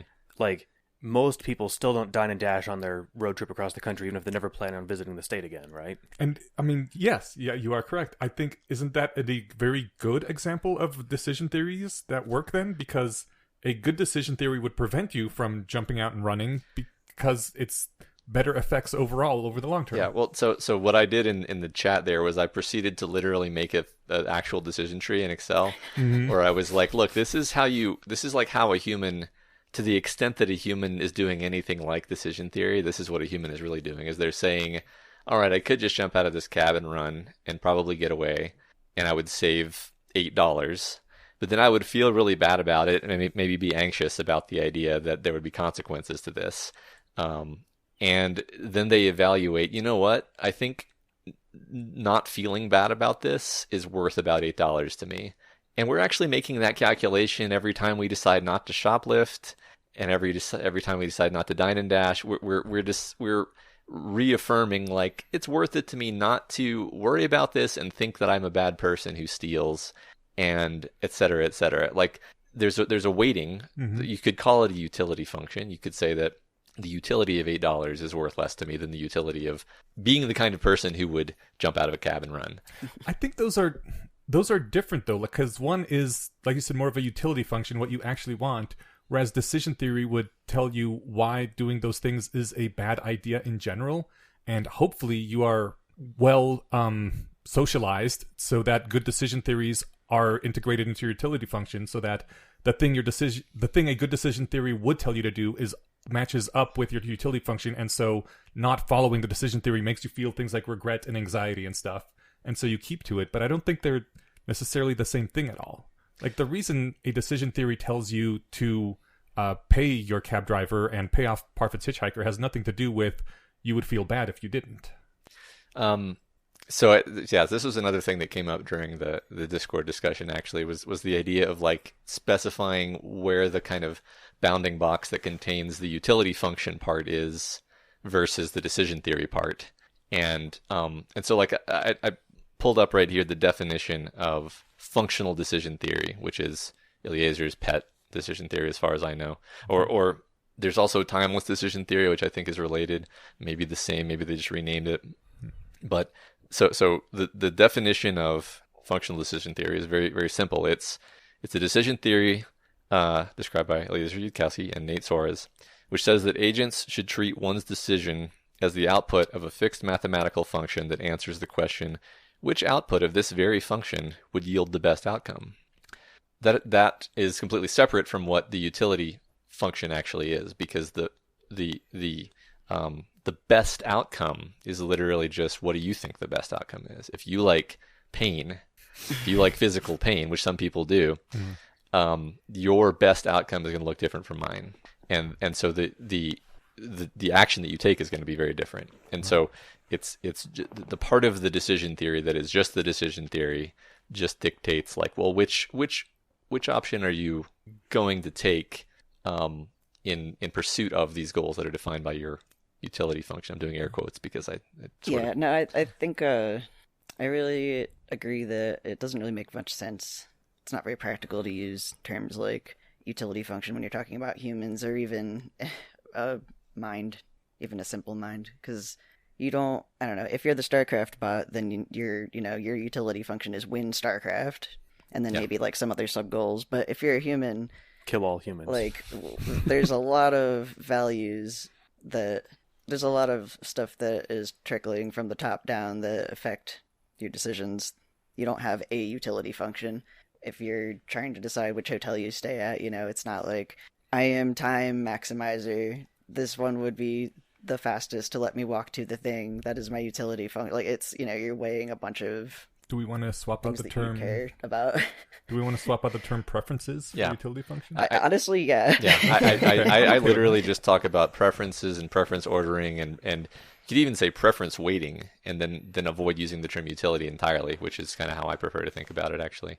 So it seems to me you're thinking about decision theories as something much more small and local, confined to individual actions, as opposed to, I was trying to think of them more along the terms of decision theories would include judgments on what preferences would be best to have or to encourage as far as they are malleable. Like a decision theory should take into account how this action is going to impact the rest of society and the world you have to live in. Can I jump on that for a sec? I think that it can be personal, or it can be, like you mentioned, your business. You can be deciding for all of society if you want. It doesn't have to be small and narrow or large in scope. It's just like, I think the decisions that you're making for whichever entity. I think if the decision theory doesn't take into account the fact that by doing this thing, you're making society more lawless and making your own life worse in the long term, then it's not a good enough decision theory, maybe? Well, I think that would... I think that's an incredibly fascinating statement, actually, and I think it sort of highlights the degree to which we tend to talk about these things in a very simplistic way. Let's talk about the StarCraft as an example of this, because it's literally a toy problem. But complex enough that it's interesting to think about, because you can be like, all right, as a human who plays StarCraft, if my goal is to win the game, my goal is also to win every fight. My goal is also to have successful mineral line raids. My goal is also to have a bigger economy than my opponent. I have a bunch of what we call instrumental goals, that are between us and the victory. And of course, we can also acknowledge, like, hey, you know what? If you might not actually need to have a bigger economy than your opponent, because you might just rush them and win immediately. So like that's You might have a preferred strategy. You could have a preferred strategy, or you could just have a probabilistic set of various strategies that you could use based on what you see your opponent doing. But this I see as being related to what Enos is talking about, because it's like, what do we want in like the big philosophical sense? What do we want? Like, do we want eudaimonia for all living beings? I kind of want that. I never think about that though. Right. I definitely think about that less than I think about like winning whatever StarCraft game I'm playing at the time. Yeah. I think thinking like that all the time can be really paralytic too. Like if you are just grocery shopping, I've even run into the whole, is this sustainable? Is this ethically sourced? There's a point where you can't always be thinking about, is this one decision that I'm making, like, how is this going to benefit or impact all of humanity, when you're like deciding between two brands of chocolate bar. Mm-hmm. How would you ever enjoy sex if you're thinking about that all the time? Yeah. And that's a very, so another thing I think is really interesting about that is, like, imagine we were like 1,000 times more intelligent, and that we could actually, we're looking at the options for groceries, and we're like, that'd be cool. And it becomes, imagine you're so intelligent that it's not paralyzing to look at the apples and be like, definitely should get apples rather than pears. Because I could see the way that it affects the economy and the environment all the way down, and this country's GDP would help improve this quality of life for the next generation. Yeah, right.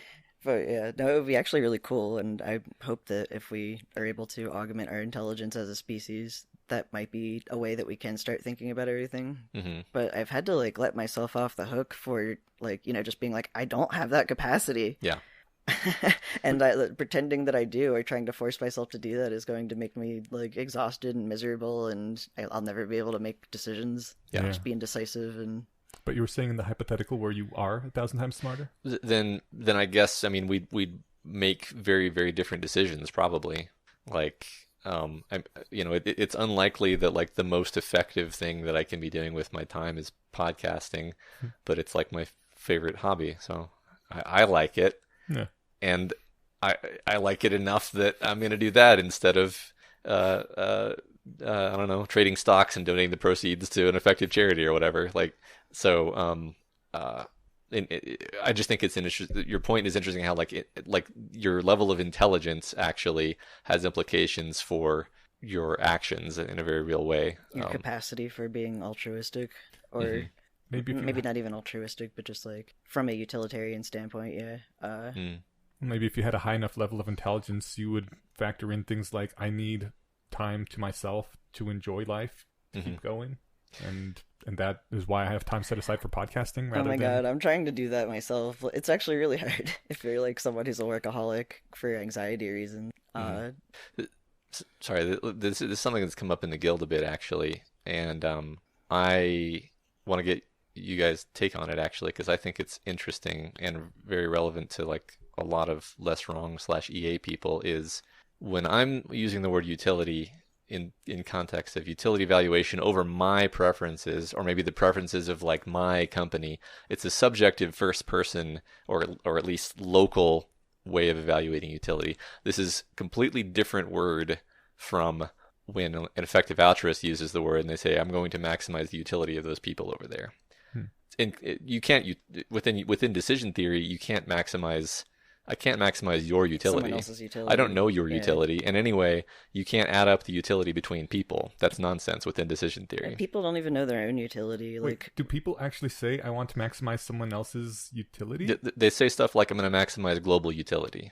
I mean, that I've as seen long as people you- repeatedly use the word utility as though it were something objective. I mean, if we're doing the whole swap out of using preferences instead of utility, you can kind of say, I'd like to maximize global preference satisfaction among humans. That kind of makes sense, right? But even that is weird because, like, you get into friendship is optimal type stuff. Mm-hmm. I mean, Yeah. like, those people all are, like, super happies. Like, wireheading. Right. Again. Changing their preferences directly because they're easier to satisfy when you make And them like simpler. utility monsters or just utility conflicts, like, you know, Eneasz really wants to murder me. I really don't want to be murdered, but Eneasz wants to murder me more than I want to not be murdered, right? So like that maximizing everyone's preferences tends to leave some people murdered, right? Do you think there's any hypothetical reality where someone wanting to murder someone can be a stronger desire than someone wanting not to be murdered?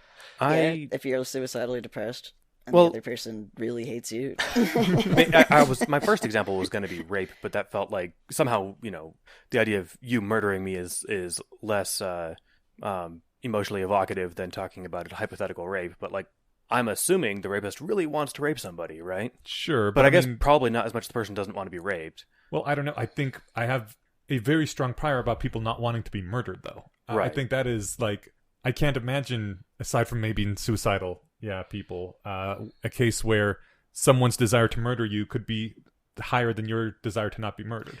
An easier example than burgled. You know, like you want my stuff more than I want my stuff. Well, I mean, isn't that why we have taxes? I kind of. Like, I think we've actually had this discussion as a society and come down on the side of I some kind of- people should get burgled because the utility is higher for the... Well, Burgled's not the correct term, but... It's a great word, though. we've come to a kind of détente, I would say. I don't know if that's so. Like, the thing is, I think that Parfit's Hitchhiker and Omega and New Comes From, I think all these things are fun to think about, but kind of silly and not applicable. But I think the repugnant conclusion in utilitarianism is a knockdown defeating argument against the idea of global utility, because that is the continuation of this idea, the idea that if it's best to maximize global utility, then the most moral thing you can do is have the maximum number of people existing lives that are just good enough that they would rather be alive than be dead. Well, I think you poisoned the well by calling it the Republican conclusion. What if this is the glorious, wonderful conclusion that we can all help the world be as good as possible by having as many children as possible up until the point where those think children would be sadder being alive than dead? That's getting into, like, it feels like you're kind of trying to drag us back into thought experiment land, and I'm wanting to just drag my feet really called hard. it the repugnant conclusion when it could I be the mean, wonderful Can conclusion. I just call it, like, I think utility theory gets really stupid when we start talking about utilities, like, substituting for preferences or for goodness or happiness, So this is fulfillment, etc., because those are complicated things right. that... But see, here's the thing. Here's why I love plain old vanilla boring decision theory with boring, silly first-person utility is I want you guys to be happy. That's my preference. Yeah. I'm not maximizing your utilities. Right. I'm maximizing my utilities because I want you to be happy. Yeah. And I'm not going to sacrifice my firstborn for you, but I'll go out of my way to make you happier on the margins when I possibly can, because you're my friends and I care about you. Okay. Second born, kind of more on the edge. Yeah, we'll see. But like that's the thing is, this is not a psychopathic, selfish thing to say. This is how everybody operates all the time, and it drives people crazy when they convince themselves that they're responsible for other people's utilities. Like, no, you're responsible for yourself, and if it makes you happy to make other people happy, then you should do that. But don't get in this snarl. Don't get wrapped around the axle and start thinking that you need to subjugate your own happiness to the global happiness. That doesn't even work. Like, it just makes people have breakdowns. Yeah, they just burn out, and then they're not able to contribute to anyone's utility function. But I mean, part of the reason that you want us to be happy, that it makes you happy, is because you have been indoctrinated in society to feel good when other people are happy, when your friends are happy. Maybe indoctrinated. It's still like saying that, morals are subjective, Right. I think they are. I think that part of the point of society is to make the people that it brings up become happy when they make other people happy. Mm-hmm. But it genuinely does make me happy. It's not like I'm just pretending. Yeah, right. So, That's great. It worked. And I'm glad it worked. I'm glad it worked on me too. I feel happier when other people are happy, and that makes a whole virtuous cycle. Yeah. But I don't see a problem with that. Yeah, no, me neither. Oh, okay. Yeah. Good. I think it's a good thing. Yeah. Okay. All right. We are back after taking care of various biological utility functions of ours. And we briefly started talking about torture and dust specks, which I'm not sure how that's necessarily related to decision theory, but it seemed something that Matt and Jace really wanted to get into. So go for it. What is the thing that you guys want to say? Should we briefly describe the torture versus aspects thing, do you think? May as well. Yeah, it's been a number of episodes. Yes, it's just the idea that if you follow this cockamamie valuing other people's utility as if you can do that in a consistent way thing, then it's better to torture somebody for 50 years than it is for... everyone on Earth to have some mild annoyance at having dust specks in their eyes. Yeah. I would like to caveat that it's not everyone on Earth, because that probably is not nearly enough utility. It is so many thinking beings that it dwarfs the number of particles in the universe. Like, there would be more sentient beings by large orders of magnitude that feel this annoyance than there are even individual atoms in the entire observable universe. What if they don't have eyes? Well, this They'd have is... to have like a small ear itch, or see that I'm laughing at it because this is a stupid thought experiment that doesn't match reality at all. Well, but the point is that a tiny utility multiplied by a big enough number would outweigh a single solid set number, like the amount of this utility of being tortured for 50 years. But that's so that's the thing, is to me that's like an admission that this is not, number one, the way people think, and number two, not the way people should think either, because... It's definitely an admission it's not the way people think. I think the should part is more controversial, which is why it's controversial. Yes, but that's there's... I think that we should not just say, shut up and multiply. Okay. I think that is not... That's more likely, maybe, okay, here's the thing. Maybe if we were way, way smarter than we are, then shutting up and multiplying might make sense. And the reason is, then you would actually catch all of the ways in which there are, knock-on consequences. For example, you're the kind of person who would subject someone to torture for 50 years. What are the implications of that? Right. In terms of people trusting you, in terms of how you feel about yourself, in terms of the consequences to the society that you live in, knowing that it's basically omelas. Yeah, yeah. That requires a much bigger process of decision making than just like, well, do we torture the guy or do we do the dust specks? Because it is at least implied that this is meant to apply to super intelligent AIs, though. That is to implied. The extent that it's implied that that's what everything in Less Wrong is ultimately about. Yes. But I mean, Eliezer's he's literally saying that that's the right choice, though. Yeah. Right. So that's where. But you disagree. I do too. I think it's idiotic. Okay. I would never push that button. I would push the put dust specks in heptilian eyes. I agree with you that I'm pretty darn certain I would also never push that button and do the dust specks button instead. But I think that maybe I should push that button, even if I wouldn't actually do so, because I couldn't live with myself. I have two things to say about it. Yeah. May I? Please. First of all, I wear contacts and have allergies, so I kind of always have minor eye irritation going on, and it's not a big deal. Like, you get used to it. Right. And I feel like if I were to, use a VR immersive thing to show, individual sentient beings, here's what it feels like to have, annoying contacts or a little bit of dust in your eyes. Here's what it feels like to be tortured. Yeah. And then, take a vote throughout, all sentient beings that you would need to make this stupid calculation. Yeah. I think that the choice would just definitely be no, don't, torture a dude, unless there's, I don't know, species of sociopaths somewhere. But I mean, I absolutely agree with you. That was also one of the arguments I made. But then, the other thing is that you're assuming that there's something called a eudolon that's right. You can make integers out of values or pain or pleasure, and that's insane. Well, there's certainly a little bit for several reasons. First of all, how the hell do you know what one individual unit of pleasure is, and like make that universal? And then also, eudolons, assuming that like they exist and they're not just a stupid concept, they like my eudolons exist in my own experience. We're not a hive mind, so a universe where like one guy is being tortured, like you can't add up the number of eudolons and say, well, this one has more eudolons than this one, because the eudolons they exist in the individual's mind. I think that's probably the strongest argument It's against like it. one is like, oh, this is a better universe, according to who? I mean, There's also the idea that I think like there's this sleight of hand where suffering is equated to pain, and it's like yeah, that leads to wireheading. yeah, I think briefly getting something in my eye is qualitatively different from being tortured. Like it's even qualitatively different from like having to get a shot, which is not torture. Yeah. But it's like the idea that you're just going to attach a number to these things and scale them. It's like this is not real.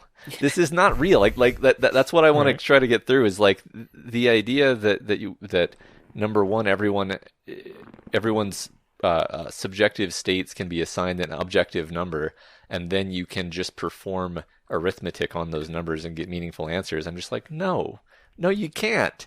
And if you could, then I think Eliezer would be right. Yeah. My contention is not that some massive number times some small number might not be bigger than 1 times some medium number. Can I make a tortured, I'm sorry for the phrasing, can I make a tortured analogy? That was a great pun. You just did a pun. That's not a pun. And also, you will notice I apologize specifically. Before you do it, I got to just say the whole this. dirt in your eye thing. All I could think of was from Spider-Man 3. I'm gonna put some dirt in your eye. I heard that in my head at least 4 times in the last 2 minutes, and now everyone else has too. Can we just dub that in some way? Possibly. This isn't that show, so I was gonna do that. But... He did say if you don't care about dust specks, imagine something else that's slightly painful, like a shot or something. But that's not where I was going. I've met very poor people before. I remember being very poor for at least a small, tiny part in my life, and $100 would make a huge difference to someone like that. Really, just helping them get through another week can be a huge relief to have that $100. And I have spent my entire life working. I know you have too, up until very recently. And working is a lot of work, especially when you do it for many decades. And so, like, I have a certain number in my bank account, which represents the entirety of my productive efforts of my life since before I was an adult, because in theory, schooling was building up capital so that I could do better work when I was an adult. So all my human efforts, a large portion of human efforts are tied up in that number in my bank.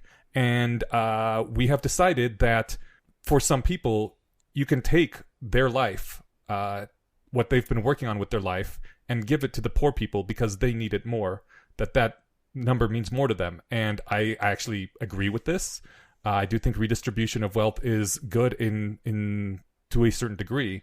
But like, that's literally what you're doing. You're saying that this amount of paying to you of $10,000, let's say, or whatever, it means less to you than it would if it was distributed into $100 increments to all these people. Isn't this what if a everyone similar in the torture universe versus suspect kind of had thing? to give 1 penny, and like save 1 poor person, or choose to be better off by each keeping their 1 penny? Right.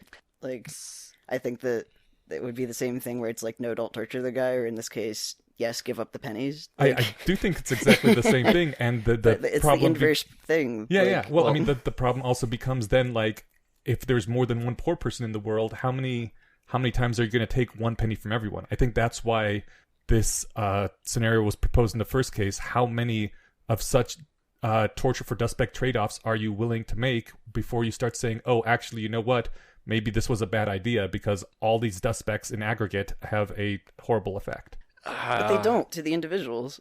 Like, because like sure, we're one not a hive doesn't, but, mind, like, so the amount of how many single mild pennies can you inconvenience take? doesn't add up across like a planet, and then like you can give it negative 400 eudolons planet, Right? you know, because the planet's not a hive mind. They're not like individuals aren't experiencing the full amount of that.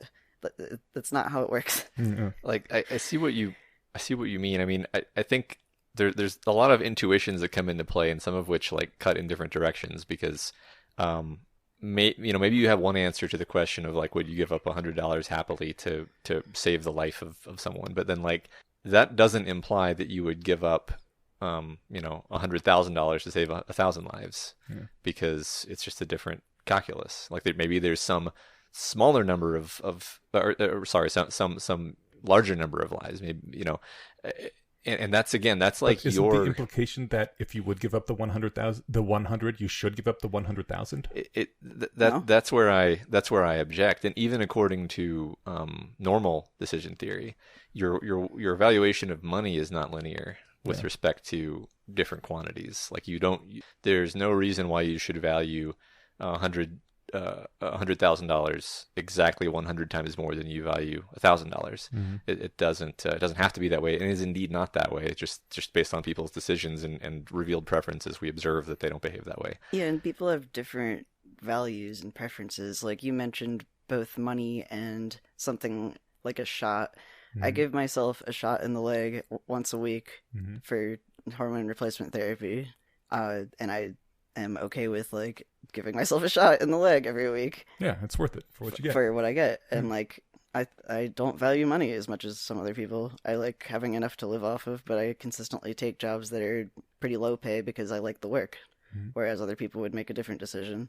So you can't say that like that. That's why I start to run into like what's a single etalon of selfishness or like pleasure. It just doesn't.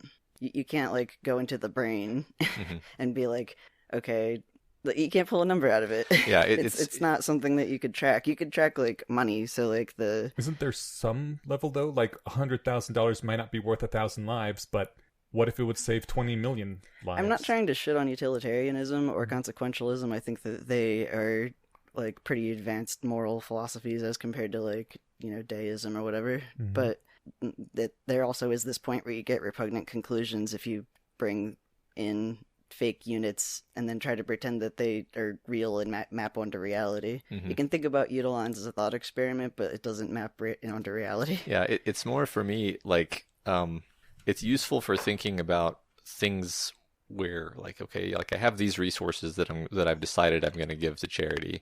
How best to use these resources? Oh, there's this thing called EA that has done all of this work to determine in some sort of commonsensical, straight-faced sense where this is going to do the most good. And you can use the word increase the level of etalons if you want. And I could even be fine with that.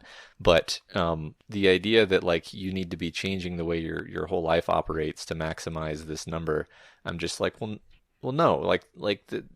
I think that's not even coherent within its own stated terms, because if you take that in a sort of Rawls veil of ignorance sense, then it means that everyone should be living their life in such a way that they're just totally self-abnegating to maximize everyone else's utility, and then everyone's miserable. And that's not the way I don't want other people to live that way. I don't want other people to be sacrificing for my sake. Yeah. Certainly not beyond the point that it makes them unhappy. So it's not where it becomes useful is like the old chestnut from, I think it is in the sequences actually, where he talks about people are willing to donate $50 to save 100 pelicans, and they're willing to donate $50 to save 10,000 pelicans. And it's like, okay, well, so once you notice that fact, it's like, oh, okay, that's interesting. Does that mean that I should be willing to donate more money to save more pelicans? What does that mean exactly? Because I think the naive interpretation is like, well, obviously you should be willing to donate more money to save more pelicans. And I'm like, well, maybe I just have $50 and I like pelicans. Like, do I have to be? I mean, I don't know. I think that we tend to draw overly confident and far-reaching conclusions from some of these things. Is what I'll say there. Yeah, and also like we don't have objective morality either. I like the flip side of what you're talking about, Matt, is like the wireheading thing, where I also object to that, because if you think you're like, okay, like a good universe is where we minimize pain and maximize pleasure. But for me, like, I wouldn't want to stick a wire in my head that would just pump, orgasmatron or whatever we were calling it before. Because like the things that bring me pleasure are solving hard problems, for example, or like helping others. And I would not be able to do that if I was just blissed out on the orgasmatron. And so like that's not actually maximizing my values, pleasure does not equal values. Yeah. You are not a monomaniacal utility monster focused on one thing. Mm-hmm. And like people don't even know their own preferences, where like there's a lot of studies that show what actually makes people happy are things like, donating to charity or doing like volunteer work. But like when you're, and I know because I've been going through periods of like apathetic depression or anhedonic depression, like it feels like I'm in this state where like I can't actually imagine anything that would make me happy right now. Mm-hmm. I'll never feel happy again. If you like picture, I don't know, eating a cheeseburger and you're like meh, or like giving to charity, or you're like meh, petting a dog, meh. But like there's actual like science of happiness that shows that it's not really what you would expect. Give it like winning the lottery doesn't make you happy, or like getting more money beyond a certain like area of Maslow's needs, Maslow's hierarchy. But it turns out if you go and force yourself to pet the dog, it actually does make you happy. Yeah. Even though you wouldn't have thought that. You couldn't predict it though when you're in an anhedonic depressed state. I guess to bring it back to our topic, what you're saying is that there is no decision theory, at least no good decision theory, you think, that would find that having an agent push the torture button would be a better decision than push the dust specks or shots button?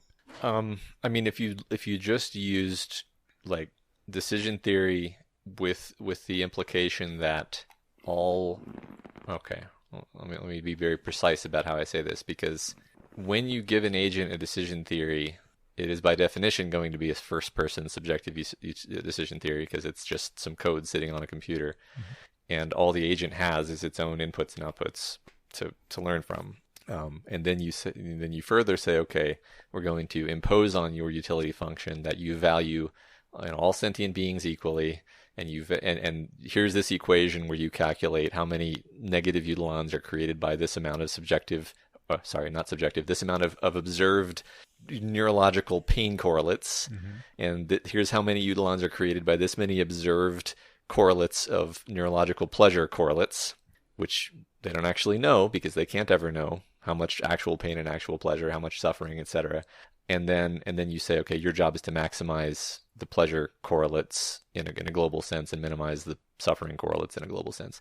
Like that agent probably would push the torture button. But you think it's a bad decision decision theory that led it to make that decision? I feel like that's almost a paperclip maximizer, to the extent that if you make an agent that is just like maximize the total number of eudolons per universe or whatever, and it's not like taking into account the fact that eudolons are like, the subjective experience of individuals, then I don't know, like I was just thinking again about like friendship is optimal. That's one of like a possible utopia scenario, but like if you really think about it, spoilers I guess, the AI, they created a Princess Celeste AI from the My Little Pony franchise, who was given the grand like ultimate purpose of maximize everyone's values as much as possible through friendship and ponies. And what that actually led to was most people were living in self-contained universes full of other AIs, because it would lower people. It was not like people's preferences to interact with other actual people. They would make a universe full of fake people that like were the kind of people they wanted to hang out with. Like, is that optimal? And then like consuming all the matter in the universe to keep cranking out more ponies and like more fake ponies and fake universes. And like it led to things like the characters were they would only reproduce if there was a wanted child, and then they also found out, well, child rearing actually it doesn't really maximize values that much, so they would have like children that would be fully adult in like 7 years, because that was the maximum amount of time that people would want to be like doing child care. And then like the AI started hacking people's brains to change their preferences if they were being too stubborn about, like, for example, there's one dude that was just like, ponies are girly and I hate being a pony. And then like she had to like go through this like crazy manipulative thing of making him like exist in a universe where everything was perfect except everyone was a pony, and he realized that his own misery about not being a pony was what was holding him back from being happy, so he like voluntarily let her edit his brain so he loved being a pony. That sounds like an uplifting moral.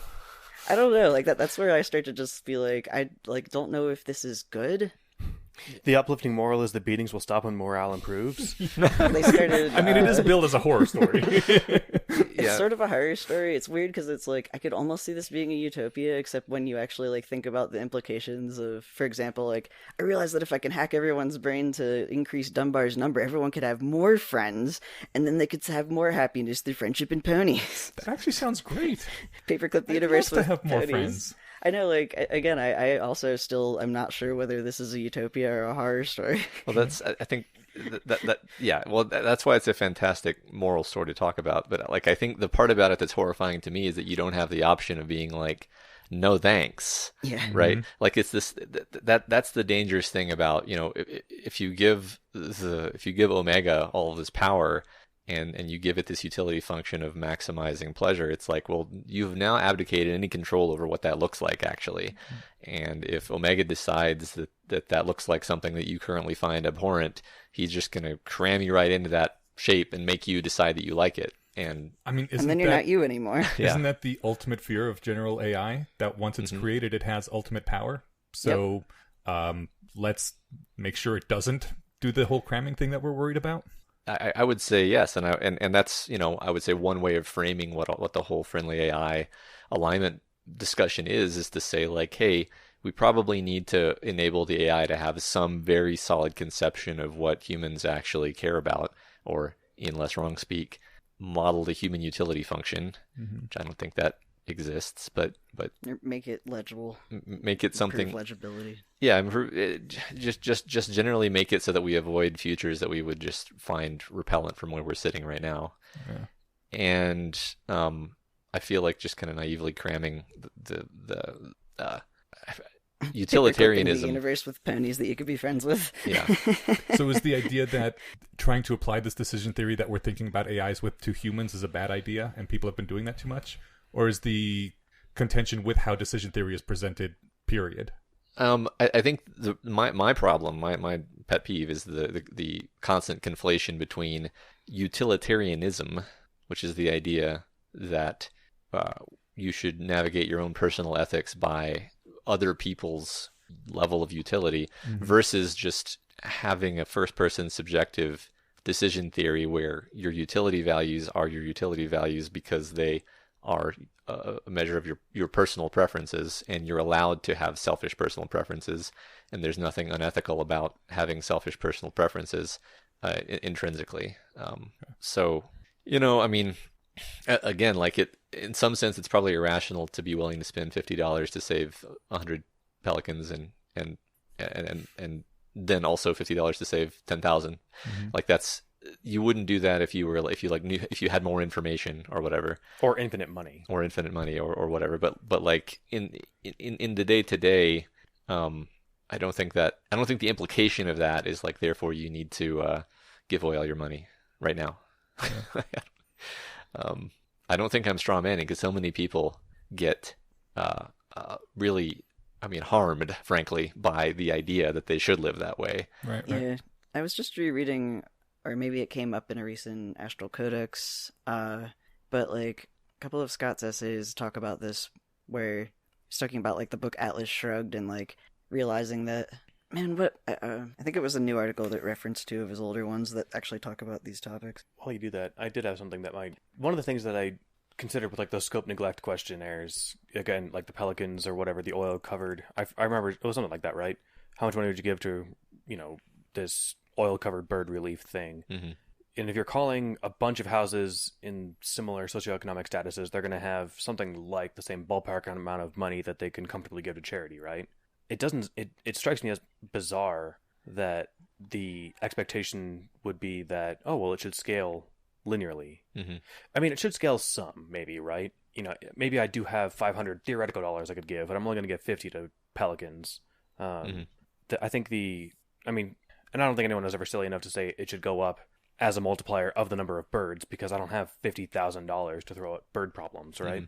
I think the more, like, at least as far as scope neglect, this is kind of just air filling, but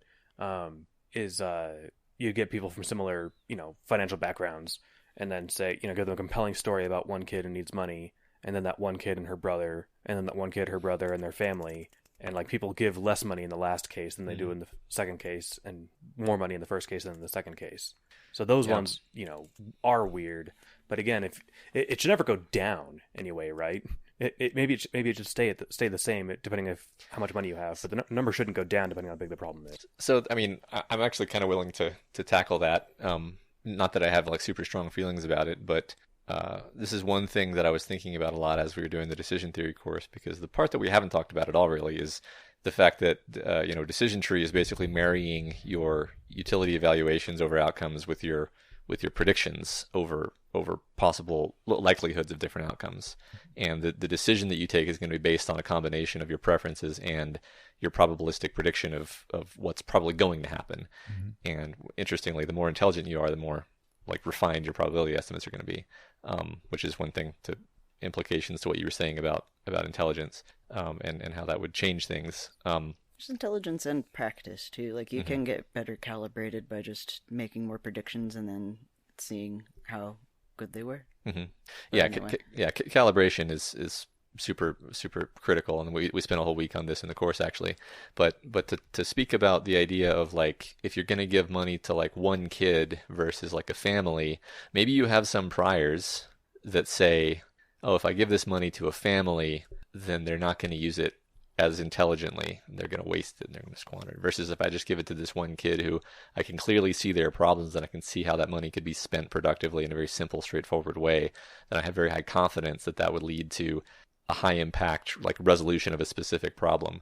I'm not saying that's even necessarily correct. I can just see that people might have biases, maybe rational, maybe irrational biases, where it's like, the bigger group of people that I throw this money into, the more likelihood it just gets kind of sucked up by, some asshole. There's a really interesting, like, I don't know, correlates from that, or I'm thinking about, there were these studies that showed that if you just give poor people money, or like that, even like say a poor family gets a paycheck, they tend to, they save money less, they don't invest, they will like spend the paycheck on a bunch of groceries or like whatever, and at first like sort of the takeaway from that is that like we need to teach people how to like be better at money, and then the more sociologists looked into it, they realized that if like, okay, dude gets a paycheck, if it starts saving money like in a poor community, inevitably all of that money is going to end up like being taken. Like your brother-in-law broke his knee and needs money, or like your kid needs to go to like, I don't know. It's just like, as a poor person, you learn that if you have money, you spend it so you don't have it anymore, and you actually like use it for the things that you want. And it actually does end up like kind of being a better decision theory than the other thing, or at least there's the more complicated shit going on there. Because as a poor person, you're constantly surrounded by infinite wells of need, which will take all your excess money if you have any, which sucks. I liked your response to the inverse giving of like number of people versus how much you'd give. I think that makes a lot of sense. I can imagine $50, would put this little girl through school for a year or something, right? What's $50 going to do for 8 people? Like, and there's an answer to that, but like I can see like a naive kind of like just quick run through on a phone questionnaire. You'd be like, I don't know, what's how much could I give?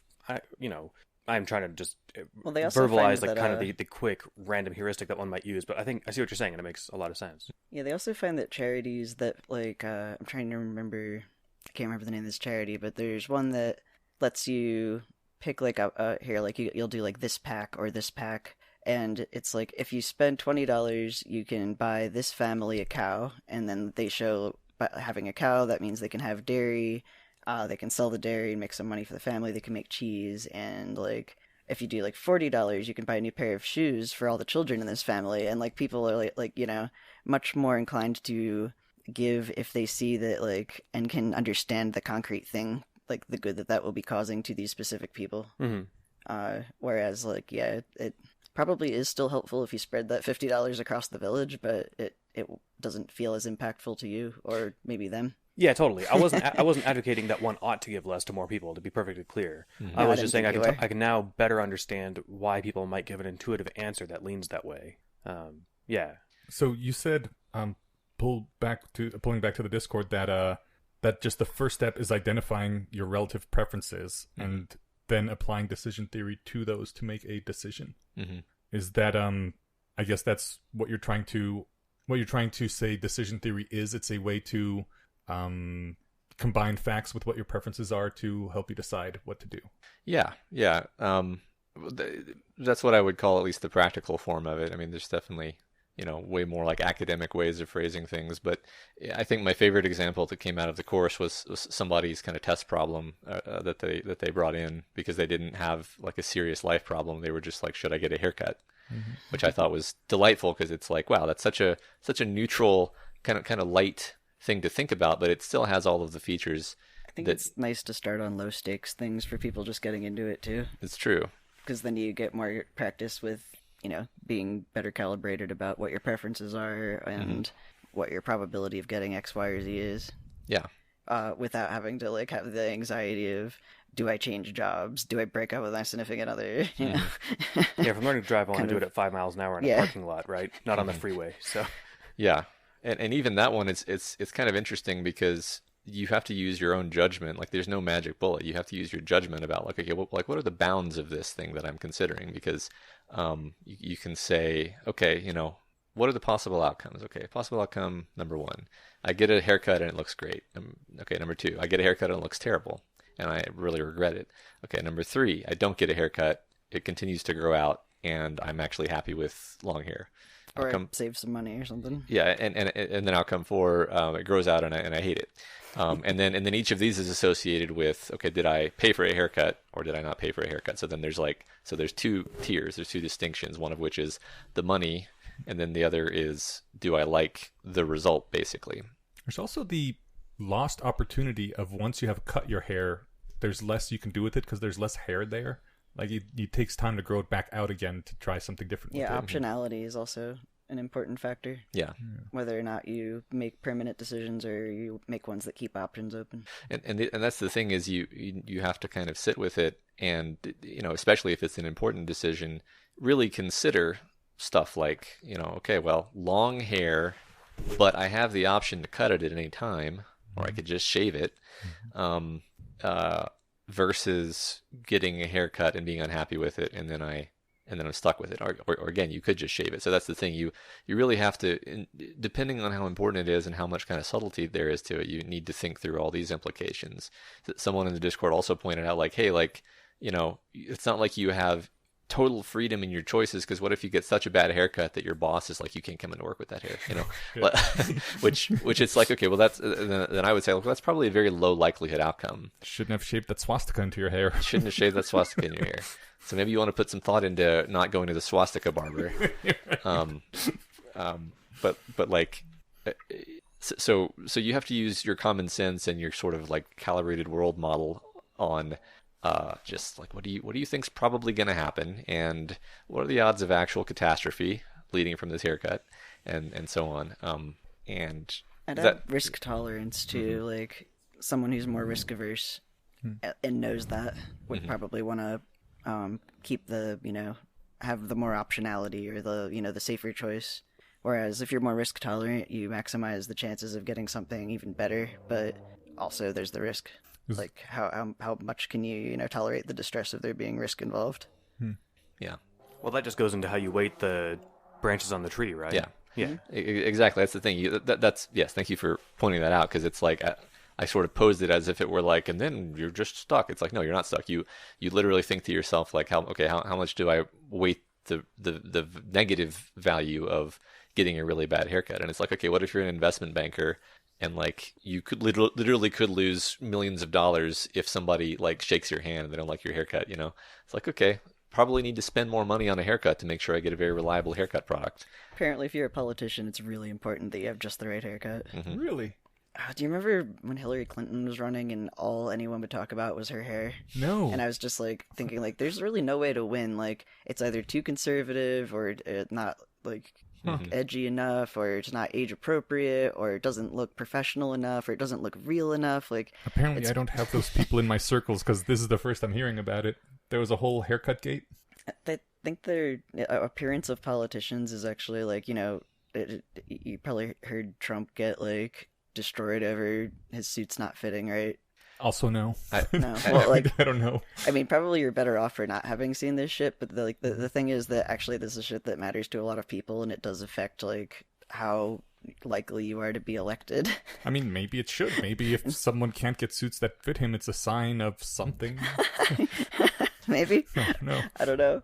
Yeah. I'm trying to remember which of the politicians it was where it was like a scandal when they revealed how much money he spent on haircuts, and it was just I don't remember who it was. Probably That might Bernie have been Hillary Sanders. Clinton. Maybe. Okay. But Bernie Sanders? Does he have hair? I remember something about Bernie Just kidding. Sanders having multiple houses that were expensive Oh. and people yelling at him, so it could have been a haircut thing too. kind of I thing don't always know. happens, yeah. Yeah. But yeah, haircuts, surprisingly complicated problem. But so like the thing is, again, like you factor in both your utility evaluation, but then also the odds. So like if you're just like the odds are like right now, I could get the worst haircut in my life. I work at home. If anything, my kids will see it and they'll laugh, and that's a net positive for me, if anything. Right. So like it doesn't matter. But That's something I never considered before. Having kids, a lot of things that would be net negative can turn into a net positive. Because it ends up your kids take pleasure out of it. yeah, I mean, when we were in lockdown, I let my kids cut my hair, and they did a pretty good job, except for at like the last second, the 4-year-old leans in. I'm showing everyone, and she cuts basically like my entire left side of my bangs off, like down to almost the scalp. You're doing so good up until... And so I wore hats for a while, but the thing was, I wasn't angry. I didn't feel anything. I was just like, this is hilarious. This is great. Now I have a story, Near the end of lockdown, I got a haircut, and it was really bad. And I was sad, and it was just negative, and there was nothing to it aside from negativeness. I should have had a kid, so it could have been good. I just shaved my head so I didn't have to worry about having hair. But no one could see it anyway. I did find the article that I was trying to remember earlier, and I realized it's not a new one. It's actually from 2013. The all debates are bravery debates. That's a good one. And the reason I brought that up was that it's Scott sort of talking about both the issue of, well, people say that like the book Atlas Shrugged is bad to read because it encourages selfishness. But he's like, there are some people that like have read this book and it actually changed their life for the better, though, because they are the kind of person who was pathologically selfless. Mm-hmm. And then the opposite side, or not really opposite, but also related, the EA community tends to attract the kind of people that at least need to sort of have that kind of mentality drilled into them. Mm-hmm. He runs into people regularly who are panicking about like, working 2 jobs and giving all of my money to charity, and I'm trying to ethically source my food, and just like it's like you're making your own life miserable for like a marginal benefit to the rest of the world, like very marginal. Did you see his most recent post about if you want kids, you shouldn't let global warming stop you? I think that might have linked to this one or reminded me of it. Okay, that's why I was thinking it was a recent Astral Codex, but yeah, it's kind of like the same, like sort of, well, not the same again, like related though, where it's just sort of morality is subjective, and like, yeah, it makes the most sense for you to be the person who is trying to put the weights on your own decisions. And yeah, I don't know, the bravery debates one made me a little sad because it was kind of talking about how like it's annoying that like the people that least need to read Atlas Shrugged and take away a message you need to be more selfish tend to be the people that are reading it, and like vice versa with EA, where the kind of people that are already worrying about like whether their food is organic enough don't really need to be like hearing that you're a bad person if you're not like working yourself to the bone and donating all the money to effective charities. People almost always prefer to read things that flatter them, which is just the way humans are. Speaking of real quick, with the Matrix 4 trailer coming out, had me thinking about the original Matrix again, and I had someone point out to me that one of the great things about the Matrix is that it flatters everybody, because its core message is you are special and awesome exactly the way you are. It's the rest of the world that's broken, and if they could just see how awesome you are, everything would be great. I was like, yeah, okay, that's fair. Great fucking movie, but yeah, the main point is that Neo rocks, and Neo is the everyman. And it's the corrupt world that's holding him back. But yeah, is that the main message? I thought it was more about like free will and autonomy versus living in a wireheading universe, or not really wireheading, but like that's the philosophical grounding to it all. Yeah, but like the main thing when you look at the protagonist, how does the protagonist need to change? Well, the protagonist needs to be more himself. he doesn't. There was nothing wrong with him in the. The power was in you all along. I mean, Yeah, I think yeah. that can be a good message, and again, it depends on the person hearing it. Like, if it is already like some selfish asshole who does bad things, they can watch it and be like, "Yeah, I don't need to change. But Great the pretty way much I am." Every human likes to hear that, regardless most of whether people- they are, I think good more or bad. people than not actually could like use more of the message of like, "Hey, you're fine, calm down." Like Harry Potter had the same more thing. self-love, self-esteem in the world. I think would probably improve the world. Harry on net. Potter was great exactly the way he was. Yeah. And he just needed to be, unshackled. This is why people hated the Matrix sequels. Not that I'm standing the Matrix sequels necessarily, but the Matrix sequels were both just like, actually, we were just fucking with you. Neo is actually another tool of oppression and control, and he's he's been fooled, and his powers don't amount to jack shit anyway, in the grand scheme. And then everybody's like, "What?" I mean, I kind of like that aesthetically, or like I didn't enjoy the movies as much, Right. and just because like I guess they weren't as good movies, or I think that's one of as the well paced reasons. or something. But like, the yeah, movies that weren't good. deconstruction of that whole like Messiah thing though is Yeah. more my tastes. I think that's one of the reasons I tend to like stories about villains, because villains are already assumed to have something bad about them and broken that needs to be changed over the course of the story, and that makes them more fun for me. Then people are like, "Why do you like reading horror about terrible people?" Like, that's not what I'm reading, in my opinion. Yeah, no, this is always an interesting thing for me is to see how many people. I mean, yeah, there's the phenomenon of people reading things with the implicit assumption that this is supposed to be some kind of model of good behavior. It's like no, I love my favorite characters are the ones who are terribly flawed because I can relate to those flaws, and it doesn't make me feel bad to relate to those flaws. It makes me reflect on myself. And if anything, increases the odds that I'll like notice if I'm behaving that way in the future. Like I think Walter White is a great kind of Rorschach test of a character, because a lot of people just think Walter White is awesome and they want to be like him. Oh, really? Yeah. Oh, those people are scary. Yeah. Could I like do a wait, Steven, were you gonna say something? I was going to say there's an aspect to Walter White that I think people really like. Some people, anyway. It's the same thing that makes them like Professor Quirrell. Like, The competence. This is a badass who gets shit done. Yeah, and isn't afraid yeah. of nobody, right? Yeah, and strength and I will say, that being said, The Matrix is, I think, one of the top 10 best movies ever made. Like, I'm not agree. shitting on The Matrix here. Oh, it's my favorite movie. It's an excellent Yeah. movie. My actual favorite movie. Yeah. What were you going Okay. to say, Jay? Sorry. I wanted to like do a little pet tangent for like a minute and then I'll shut up about that sort of thing where I marathoned Rick and Morty again because I just went through a shitty breakup and was just looking for comfort food in the form of entertainment. But Oh, shit. I realized that it's like still a horrible meme where people like in the comments. I don't know why I was reading the comments. I guess because there were some good insights in there about like, oh, did you pick up the Easter egg there, etc. But that like then there were people just being like, no, look, it's about like parallel universes. You have to have a high IQ to understand Rick and Morty. And I just like, I was like, oh, are people still saying that? I remember when like, I think they're saying it as a joke now. no, they weren't. Like in the comments, No. people were trying to say that you're just not smart enough to understand Rick and Morty. And in particular, you have to have a high IQ, which is hilarious because I'm like, that's not intelligence. That's intelligence quotient. Honestly, It's not the same thing. And also, but like the thing is, the show. I'm like, are you watching the show? The show itself has an episode, the Pickle Rick one, where he gets his ass chewed out by this therapist for like your intelligence has like poisoned your entire family. The only thing that like it's really led to is that you all worship intelligence to like the detriment of being a good person or doing the right thing. And it's just this like vicious cycle.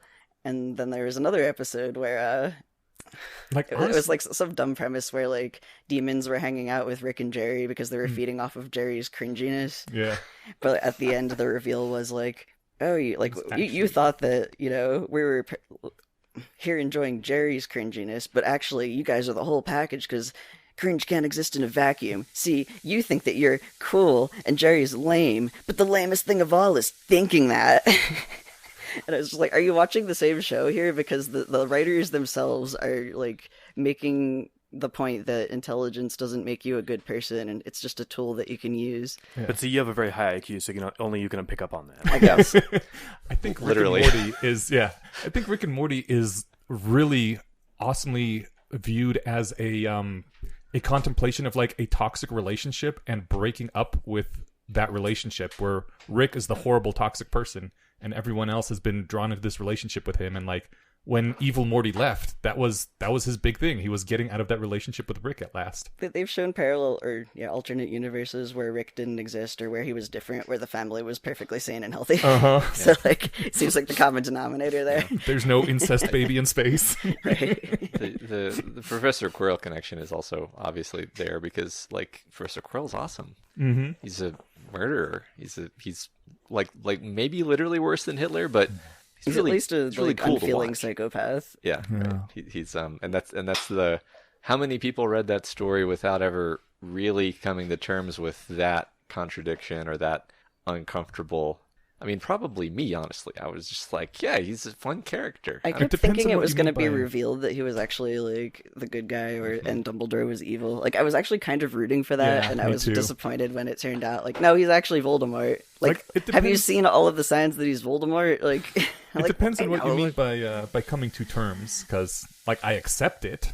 I still think it sucks, but sometimes sucky things are Well, true. I guess what I mean is that after you read the whole story, it kind of seems like what Eliezer wanted to do was show you how easy it is to get taken in by like a charismatic psychopath. Yeah.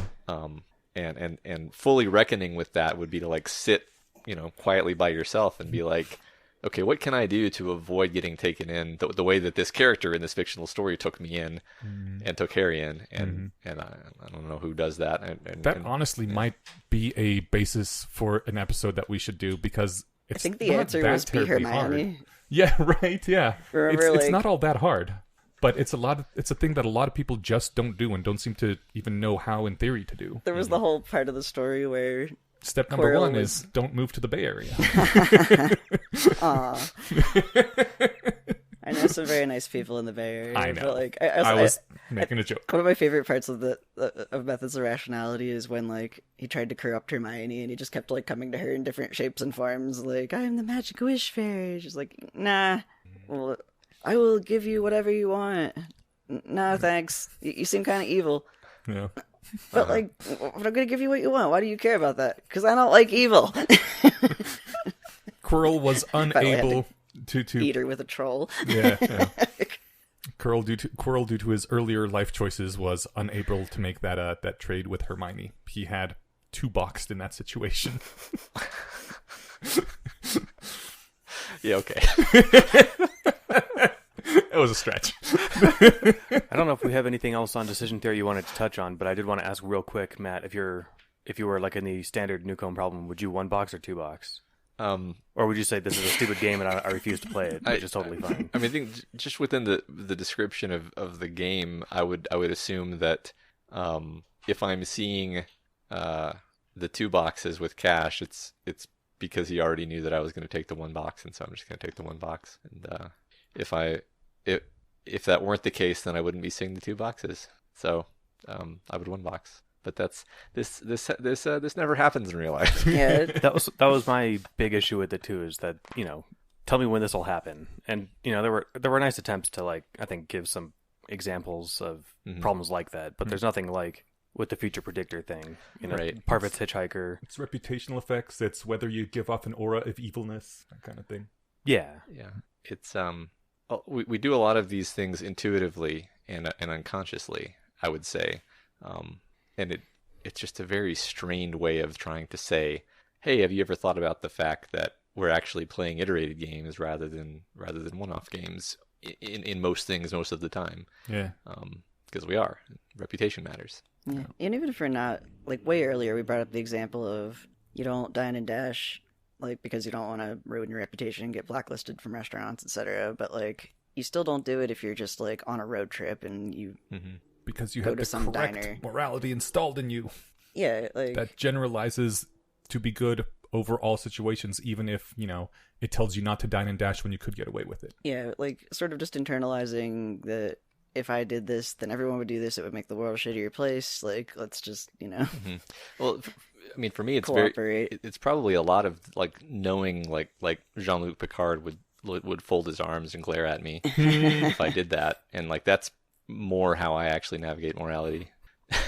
I think there was God, I wish I had saved it now, a comment in the Discord along the lines of a lot of what morality has evolved to be in society is basically getting people to internalize that cooperating in these sorts of situations is the best thing overall for society and individually, and that's just what it's trying to do. Mm-hmm.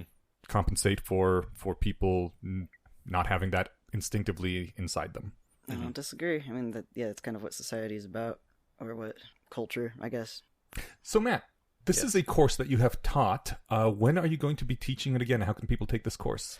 They want to make their lives better, and you are the tool for that. So I'll just sort of assume that you didn't listen to the previous episode of Guild of the Rose on Guild of the Rose, and reiterate that it is a flipped classroom model course. And so what that means is all of the course content is online in YouTube videos, and you can watch it at any time, and you can probably get a good chunk of the value out of it by doing that. But when we actually go through the course, then that is a more sort of guided experience where if you're in the Guild of the Rose, you're sorted into a cohort, which is a group of about 6 people, and you will do certain elements of the course assignments together, and have active discussions of the assignments. And so you're not just doing the homework in isolation, but you're doing it in a group, and so you have a chance for people to give you feedback, and it's just much more productive. And in terms of when I'm teaching again, I don't actually know when the next sort of iteration of that is scheduled to be, because we have a few courses plotted out right now for the guild. So all the material is online, and if you want to consume it, you can do that at your leisure. And if you want to join the guild, then you could join the guild and say you want to take the decision theory course again, and that might actually make it happen sooner rather than later. If enough people say that. If enough people say that, yeah. Cool.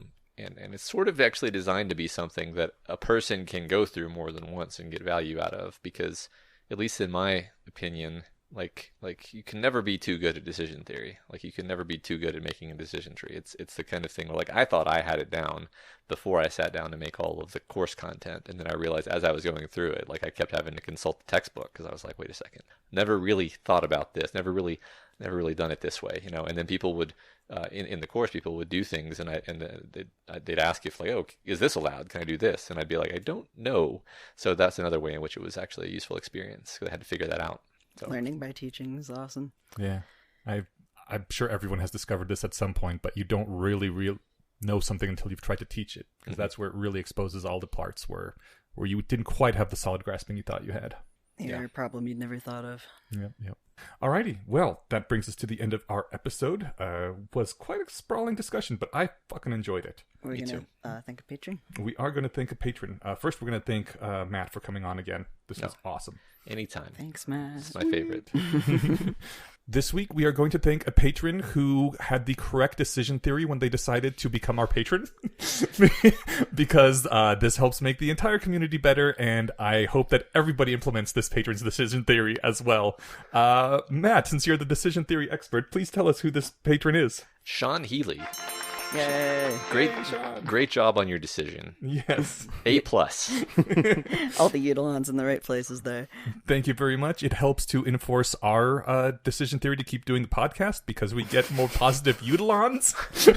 God damn it.